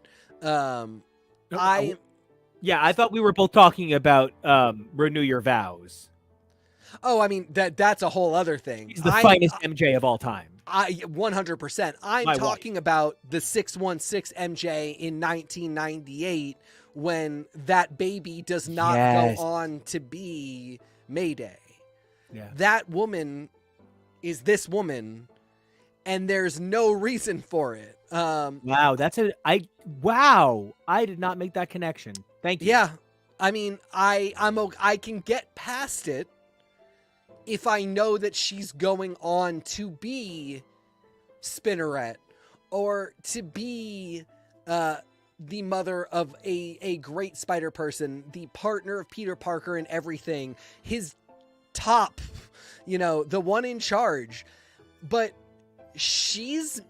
I'm about to spoil Amazing Spider-Man, so fly away. She is married to some other dude with disappearing adopted children now. She's so far away from who she is supposed to be. And if we're talking about iconographic runs that establish these things, the heartbreak is when the iconography is there for these next steps, and I know we're not getting there. So, I'm bummed that the through line from being the mother of Mayday to this is not quite the journey I want for her, but I'm really distraught that I know that it's only downhill from here. But again, Straczynski knows how to play the drama and the trauma and the romance, and we're about to talk about some 3 issues that give us some fun to have with the romance. I have this really clear memory of Alex Kurtzman, who, if you aren't aware, is one of the most handsome MTV producers of all time, describing his first time running MTV Spring Break, and that a young woman in a stripping contest drops down so hard that he literally watches it force 18-year-old Joey Lawrence through the rest of puberty. And you can see his voice drop, his facial hair grow, and his manhood expand as he looks at this woman drop down so hard. And the moment I realized that these 3 issues literally might as well be called precursor to Superior Spider-Man, I had the same reaction. There isn't a moment of Superior Spider-Man that isn't made 6 trillion times more incredible by these 3 issues. I've never been so impressed by Christos Gage than I am by having reread these 3 issues and realizing what a fucking genius that man is. Yep. Can't wait to talk about it. So we're gonna pop to commercial real quick. That was just a little bit of scatting for you in case you guys weren't sure. It's my spider jazz, right? Flippy dip dip dip doobity bow, and we're gonna do Madam Web. Let's do a Madam Web read. I knew what I was saying. So, all right, let's bop to some commercials. Then we're gonna hop over to Hollywood, and we're gonna finish this bad boy out and celebrate all the things that make Mary Jane and Aunt May the actual stars of this book, also the tentacles. Let's do it.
Hey, everybody, welcome back yet again to X's for Show, your premier media response show. And in the age of Spider-Verse, that is, of course, Into, Across, and the many comic versions, it is a really good idea to take a look at where everything became so websy.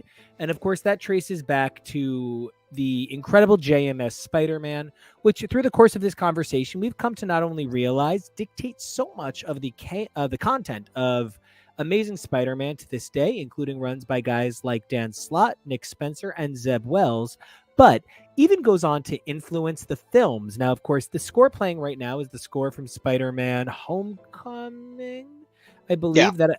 And thank you so much, Kevo. I spent hours arranging this, and I'm like, I don't remember which one it's from. It's the Spider-Man theme, though, and it shows up in all the movies. MCU theme. Yeah. Big fan of both this film. So grateful for Kevo's constant encouragement to do these amazing arrangements. And of course, everybody on the show, Kevo and TK, listening to countless edits of them.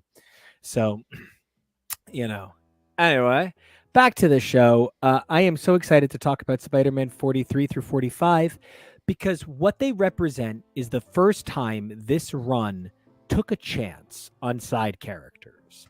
Spider-Man 30 to 42 represents the first year of Amazing Spider-Man by JMS, and it literally features 4 recurring characters. It's Peter, surrounded by Mary Jane, Aunt May, J. Jonah, and he's given a new side character in a student that he cares for. I guess you could say Ezekiel, but Ezekiel appears 5 times and then disappears. I guess you could say Moreland, but Moreland appears 5 times and disappears. You could maybe say the effects of Shade kidnapping kids, but Shade only appears 3 times. Instead, what JMS has managed to do in his first year is shape a story so completely about Spider-Man that it doesn't need other people, yet never feels thin. And as we move to 43 to 45, he literally shows that the only reason he didn't use more characters was because he simply didn't have to. And the introduction of Doc Ock, the reintroduction of Mary Jane in a physical way, Aunt May's inclusion into the heist team, sort of kind of, coming up with quick dildo stories to get herself out of having to explain web shooters. So Peter and Aunt May are going through airport security, and they're like, what are these? And they're obviously web shooters. And Aunt May is like, they're a geriatric vaginal device. What of it? Technically, she says geriatric gynecological device, which I'm just... It was everything to me as a kid. What a fucking queen. And then her king shows up. I want to point out that Doc Ock is the only man who has fucked Aunt May and Mary Jane. And he shows up here. I always thought that I hated Superior Spider-Man, but Christos Gage wrote such an incredibly forgivable character who hated everything he did as Superior Spider-Man, that this new identity, what's his hot boy name? Oh God, something Tolliver, right? Yeah, it's like Oliver Tolliver. It's like Hung Boy McTolliver or whatever. And he's half Spider-Man, half himself. Elliot Tolliver. He's 100% that Fire Island twink. So, which is so funny because like now I'm wondering if Elliot Tolliver's look was kind of based on Carlisle. I can't stop seeing that now that you say it, and I'm fucking furious. So anyway, we just for the setup on this one. One of the things that I love more than anything is a bottle episode. Mm-hmm. And what if you redefine the bottle? What if the bottle isn't a physical bottle, but it's the idea of a bottle? What if all 3 of these issues exist exclusively in terms of the parts you need to express this Hollywood story? What if the bottle is escaping Mary Jane from Hollywood? Holy shit. This is like literally one of the best arcs I have ever read of anything in my life. It is a full takedown of this run of Spider-Man, of the films, of the previous runs of Spider-Man, of JMS as a writer, of editorial. And then what it does is it says, yeah, you know how you have a problem with all of those things? I can't figure out why you bought this book then. Can you? And you can't fight it. It's the smartest sentence you've ever heard. And again, just in the this is all still the most relevant stuff, and we're all still referencing it. The most recent issue of Spider-Man, or maybe the last issue, number 27, features the start of a storyline in which Otto's 6 arms are sentient, and they're like a pet, and they're like a buddy for J. Jonah Jameson. And like they are like friends somehow. And here we see the arms behaving like that. And it's not something you see a lot. But it's a great hitch for a story. You know, this technology, of course, is very advanced. So the idea that there's AI in the mix, you know, and the look for them here with this makes just total sense because it's JR in both instances. But, you know, the point is these seeds get planted and you can always come back to them, but you only should when they are the greats. And this is the greats. It's hard for me to even talk about how much I love this arc because I hate the villain. He is the dumbest villain in the world. Carlisle? Yeah. Carlisle is such a pathetic joke.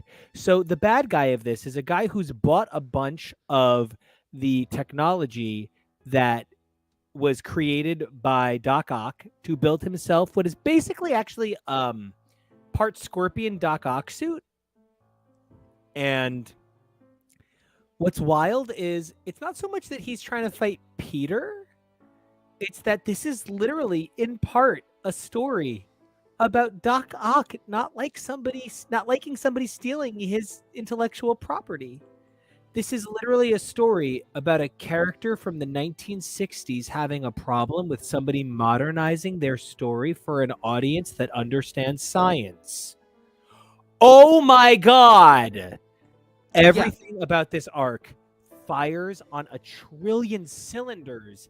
It is a takedown of writers who refuse to let Spider-Man grow up, down to the fact that the movie that they're there for, that Mary Jane is making, is called Lobster Man, and it's a story about a superhero, Lobster Man, who was bit by a radioactive lobster. And the plot of this sequel is that it turns out the lobster was the avatar of the lobster god, and it was a radioactive lobster god lobster that bit him. And Lobster Man's actor says, no one will ever accept this. They're already rioting on the message boards at the spoilers. And meanwhile, 2 security guards are talking about how shitty Babylon 5. One of them is talking about how shitty Babylon 5 is. And the other one says, no, that's the point. It's so good. Oh my God. I can't get over this book. And yeah, you know, you've got Carlisle, who is not the most compelling villain, but is raising the question of, what if this costume design from the 60s is dumb? Which, again, you know a master at work when that person says, I'm going to ask the question and I'll play with it, but I'm not going to say, yes, that's totally the correct question, and let's get rid of the costume. Because that's what your guys who walk into the office and their pitch is, I'm going to modernize everything. I'm going to do it for a new generation. You know, this will be the guys who really want you to think that they are the next big thing will come in and say, we got to change Doc Ock's suit. It's too old. It wouldn't look like that anymore. Why is he an old guy? We need young guys. Somebody like Elliot JMS. Tolliver. Yeah, that's what I said that already, Bubba. No, I'm saying like you're saying we need a young version of Doc Ock. Oh, yes. That's the version we like. Right, that's the other way to do it. But in the meantime, JMS is coming in and saying, somebody needs to have asked the question because it is a good question. The arms are probably not the most functional way to do this. Right. And having a whole suit probably is. But that doesn't mean I need to kill Otto Octavius in this arc and make this guy the new Doc Ock, only to have the whole thing cycle back through retcons and put Doc Ock back in the suit.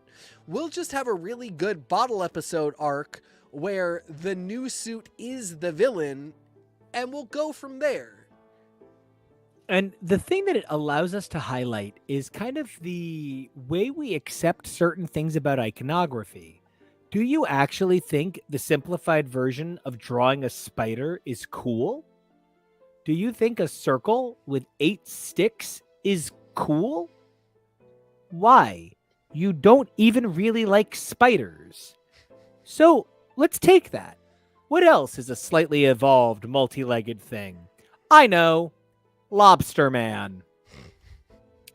And here he is, in all of his amazing glory. And do you know what I love about Lobster Man? It's so unintentional, but 5 years later, Lobster Man would become one of the most popular X-Men ever. Annalie. I'm sorry, I meant queer X-Men. Like, I specifically meant, like, for what he is, Annalie is a legend in X books. For being a young queer boy, he is top tier. He is what everybody dreamed Beto and Sam and Cypher would be one day. He is a gay boy who loves to work at a bar and tell a big old bear how sexy his mustache is. So Annalie is full-time, exactly this design but green. And it's a joke here. And that's what makes it interesting. The joke is, look at this dumb muscled guy with a giant claw. How is that a superhero? That's Annalie. Yeah. And that's what JMS is exposing. The Yeah. only reason this is dumb is because you're calling him Lobster Man. And you're treating it dumb. But if you switch this slightly in any direction, the animal, the design, he even has the same symbol on his chest, essentially. A simplified lobster. But the functionality is the presentation and the concept of how we see this person iterating this animal. An iteration of a lobster can be terrifying. Anyone who's read the second book of the Dark Tower series understands lobsters are pretty fucking scary when they want to be. I mean, it's got claws and armor. If you really were putting them side by side and were like, which would be a better battle creature, a lobster or a spider? Thank you. You would probably pick lobster. I think a lot of Fringe, the TV show from Fox, where they had 2 different universes. And at one point, 2 characters from 2 different universes are talking about superheroes. And the one from the other is like, Batman? No, we have the Mantis. What's so scary about a bat? If you grew up with it, and this is the thing you'd been building up for 60 years, yeah, of course. But it could have been anything. And I think the other side of it is, don't take it too seriously. You're right, it is stupid. Yes. You're right, it's pretty fucking stupid. You can have a little bit of a laugh. That's okay. We don't need to be in our feelings about this all the time. We don't got to have lobster fifis. No, sir. Or spider fifis.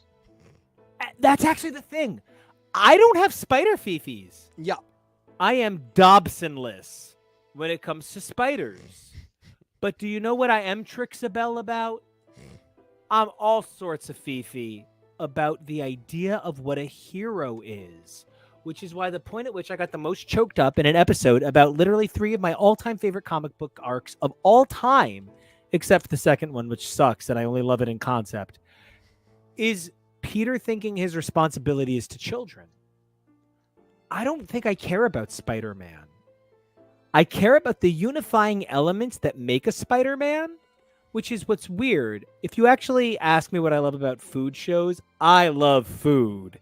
Yeah, the competitors are cool, but anyone who knows me in person knows that I will shove someone I love out of the way to get to a coffee cake.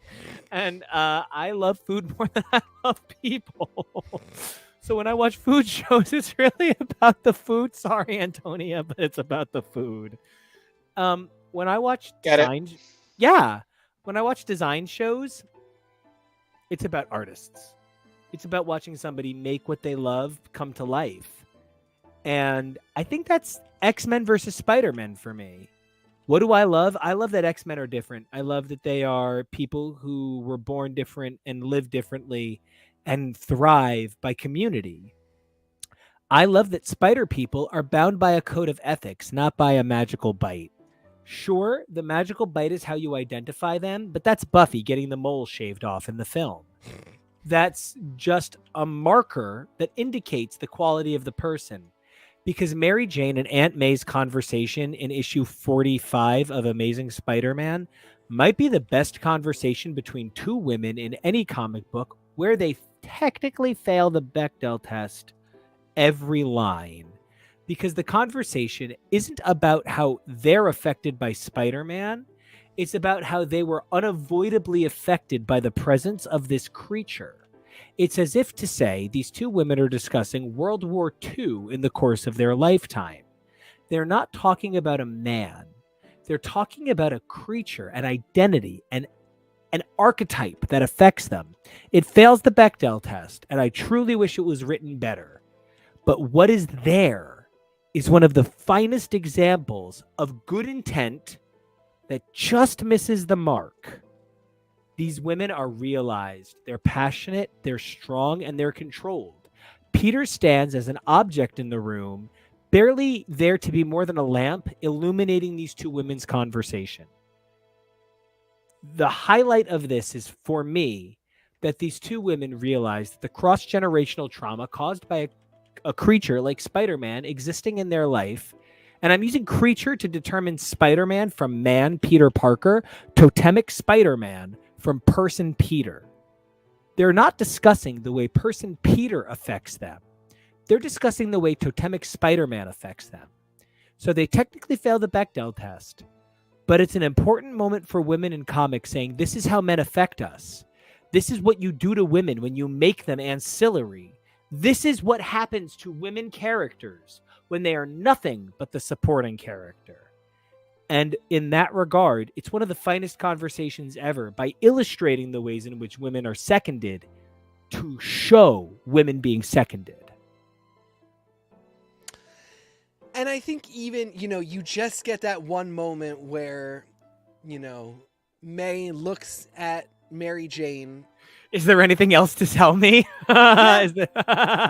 It's the best moment in the book. It really is. And, I think the way that she looks, there's a blank panel where it's just her looking at her, and then she says it. And, no, that is obviously not passing the Bechdel test, but it is gesturing at the idea that they have more to say to each other. Yes.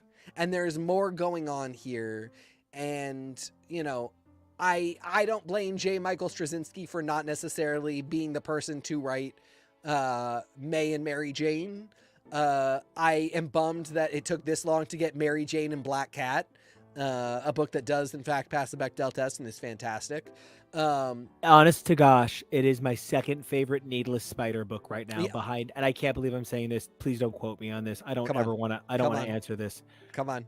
Is Gold Goblin the best fucking spider book of all time? No, Red Goblin, but then... That's what I meant. Oh my god, that's what I meant. That's what I meant. I meant the Yes. ongoing one. Yes, Is Red Goblin the best? So the fucking answer was spider no. book? Is it really the best goddamn spider book of all time? Yeah, and don't get me wrong, Gold Goblin is a very Is good excellent, one. but It's I just- meant Rascal. Yes, it's Yeah. just very confused. But yeah, I mean, all of these characters are more complicated than being Peter's friends in Rogues Gallery. Truly. It's all in here. I can't wait to get to the next arcs of this because they make this round of arcs look like it wasn't written by JMS. We're about to enter some places where, I think about Dream Space, right? And I just want to say something. You said something really perfect about JMS is not the person to write Aunt May and Mary Jane necessarily. And I think about how I was reading pretty extensively. We have an episode on Saturday coming up about the exquisite excellence of chanteuse, actress, and comic book design lord Tori Amos. And we have that episode coming up on Saturday. And I was thinking about how she actually she's so proud of her native heritage. There are very few celebrities who proudly proclaim, I am Cherokee of the Wampum Nation, the way she does. But then when you ask her to speak for her tribe, the only words that will ever come out of her mouth are, I believe it is not my place to speak for the First Nation, as they are a great sacred people, and that is a sacred honor, and they have not bestowed it upon me. Oh my God, what a beautiful way to say that. And J. Michael Straczynski sort of says the same thing.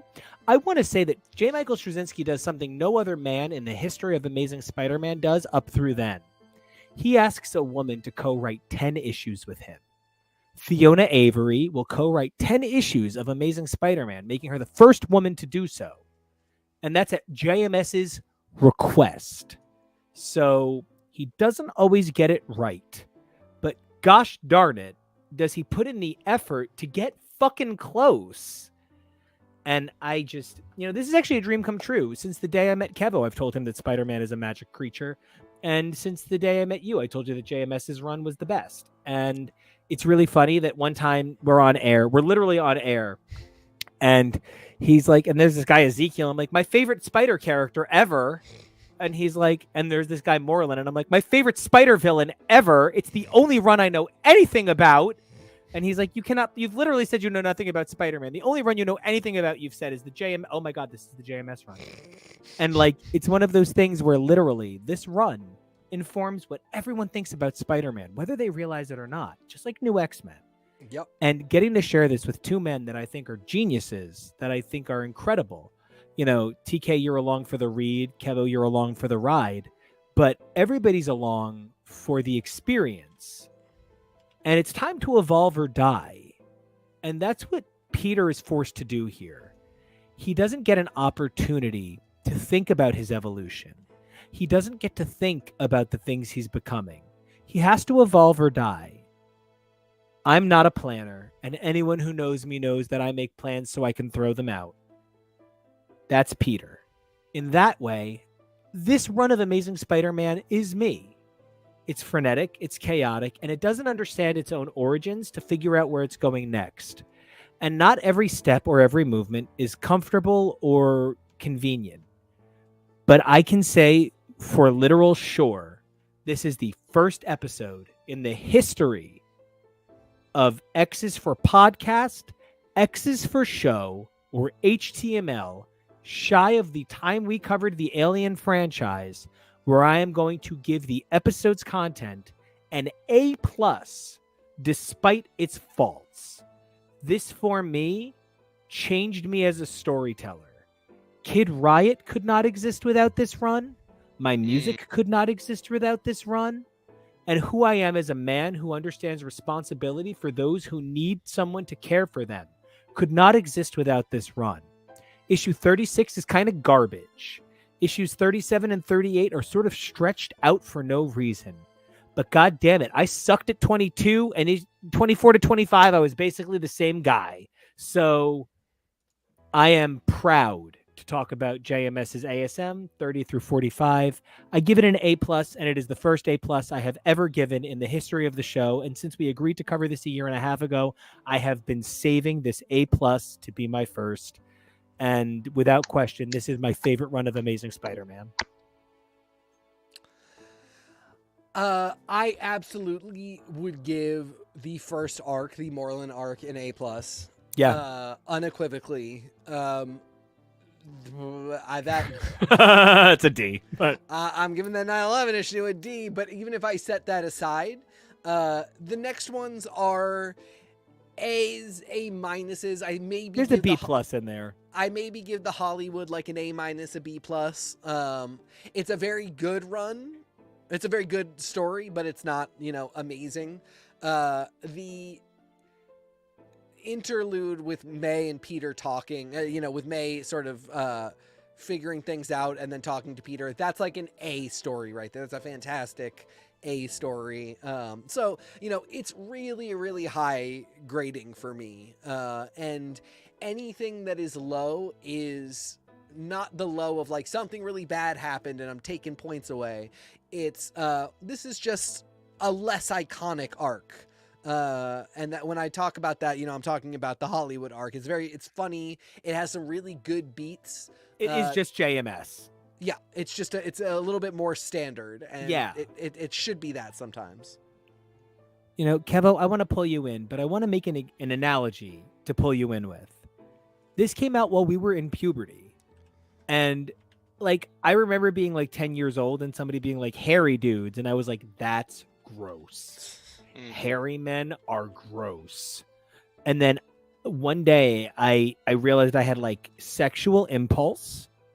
And one of my sexual impulses was immediately, body hair is the most beautiful thing I've ever seen. It makes a man. And like, without it, a man is still a man. And anyone who says they are a man is a man to me. You know, the quality of manhood is beautiful in any form, but something I love is body hair. And that was something I realized as a transformation of growing into adulthood. I came to realize that's actually a defining element of my attraction to someone. See that I've watched every episode of Catfish. Hey, Neve. But, you know, Kevo, when we think about puberty, when we think about the pain of massive growth in a short period of time, this came out when you were 15 and 16 years old. Yeah. These issues about Spider-Man being a queer analogy came out as you were living a queer analogy and believing in magic as something that was in our world and it coming to shape your understanding of the world. Knowing that Peter Parker was simultaneously going through the journey you were, 20 years older than you, 20 years ago, and hearing us talk about it, does that maybe contextualize why this has always been such a run for me? Oh, for sure. And, you know, it speaks so much about the evolution of Spider-Man as a character, about the evolution of how we did and had to tell these stories and how we can tell them now, where it had to be such an allegory still at that point. And this is like 40 years into the character's run, you know, a good 20 or so years after the character started being taken more seriously as an adult. And now 20 more years later after this, we're able to outright tell so many more stories like this without it having to be coded. But the choice to tell those coded stories through characters like this, through characters like Buffy, through films like the X-Men films, it really meant so much at the time. And because we aren't as far along as we would like, it's often hard to lose sight of how far we've come since a story like this, and how important it was. Because, yeah, I definitely saw myself in a lot of the stories like this one, like you're talking about, where we understood the allegory that they were telling. You know, I think about the person that convinced me Spider-Man was worth my time. I only cared about this run because I cared about JMS. I was like a simple kid, and if Wizard told me somebody was a big deal to be coming onto a book, I read it.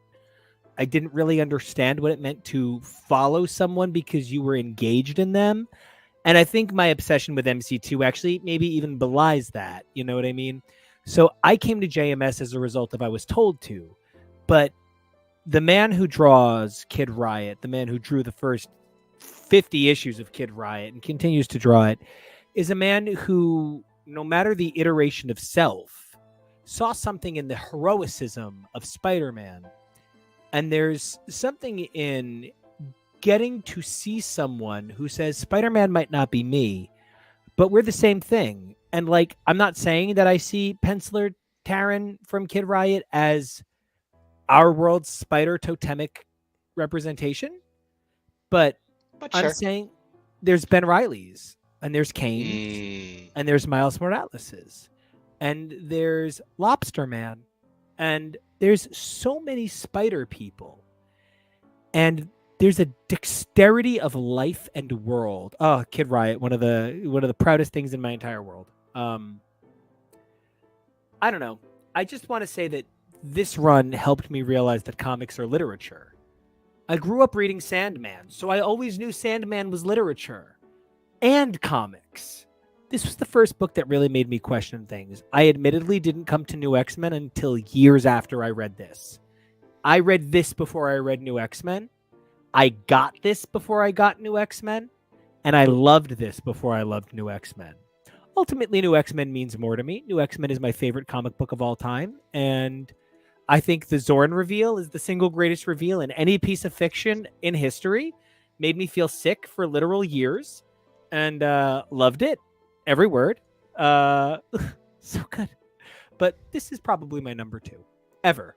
This is probably my number 2 comic run ever.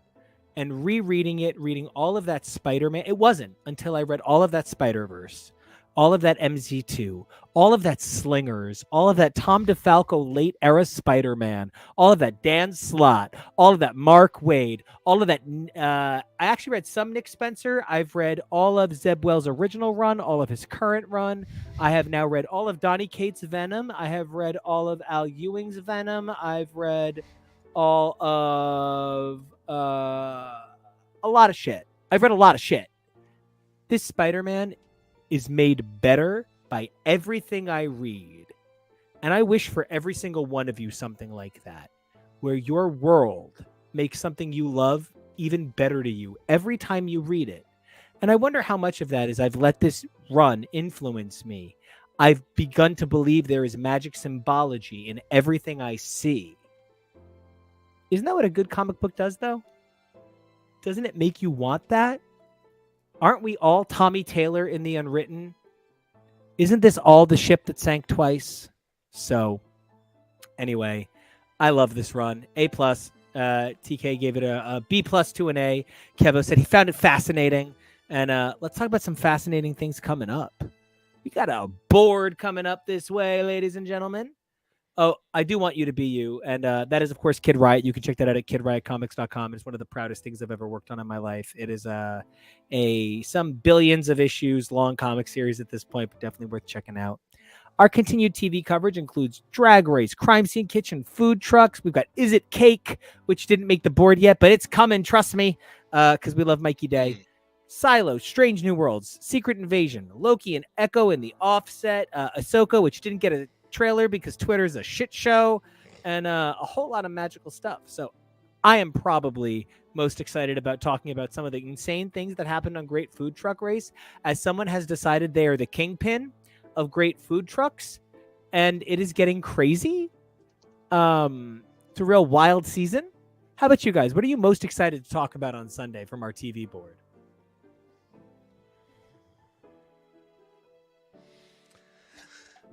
We're coming up on the end of Drag Race, and so that is moving to the front of the queue for me.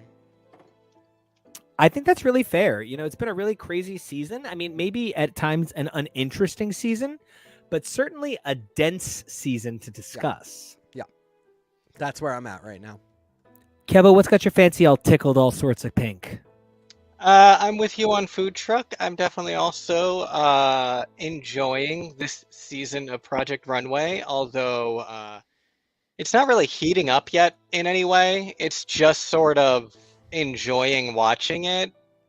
And they eliminated the hottest guy. That elimination was wild. So for me, it maybe is not heating up in like a controversy way. Yeah. But there is really something to talk about with that idea of like, it's impossible to eliminate somebody that isn't shocking because they're all so good.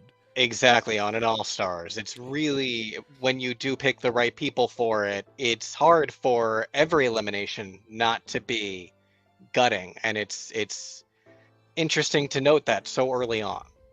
I love that perspective. Kevo, you actually just changed the way I thought about something that's also on this board, Star Trek. And that's, Kevo, you coming to Star Trek has been me coming out a second time levels of freeing as a human man. Your level of Trekkiedom is, I swear to God, the only thing you are more than a Trekkie at this point is a Whovian. And like, your dedication to Trek is so beautiful. And like, one of the things that's made me think about is no one struggles. Who's your captain? Mine is Pike. I know for TK, it's Janeway. Kevo, I have to assume for you, it's probably somewhere between Sisko and Picard. Maybe Michael? Michael. Right? So like for, you have your show because captain is something you feel so passionately about. But like, I don't know anybody who's like, there's only one ensign that matters. And obviously it's Ro because she's the worst and we should never talk about her. So that's the only. No, it's Mariner. She turned out okay. Ro sucks, and I have a hard time ever backing down from that. And yes, as I am quite literally, as a guy who wishes he was Pike, that of course actually makes me Mariner. if you wish you were Pike, you definitely are just Mariner. And that is quite literally how it works. It is, of course, also the greatest compliment in the world to be compared to Ensign Mariner. What an unbelievable honor. Anyway, I think Star Trek is one of the best things we're talking about right now, and I love talking about it with you gentlemen. Heck yeah.